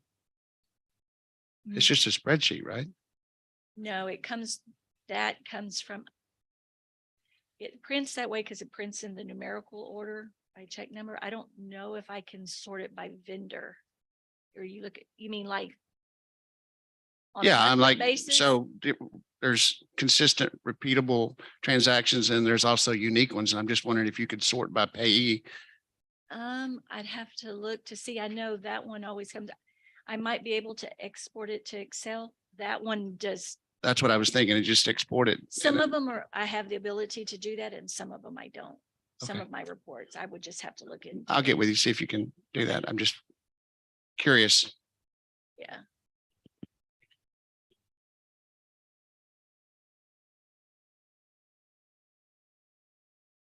I'd like to make a motion to approve the financial report from Miss Cynthia White. Second. Motion has been made and seconded. All in favor? 2. Any opposed? Motion's approved. Anything to add? Yes, we'll be publishing the budget workshops. Actually, it's the 26th and the 6th of September, the 2 workshops. As I said, we got a lot to do. We got subdivision ordinance we have to work on, the comprehensive plan, all the things that that's going on. It's going to be a very busy next couple of months. 6 August, you said 23rd is, 6 August, 23 August. August 23rd, September 6th. Oh, got it. Okay. Okay, this meeting is adjourned. All right.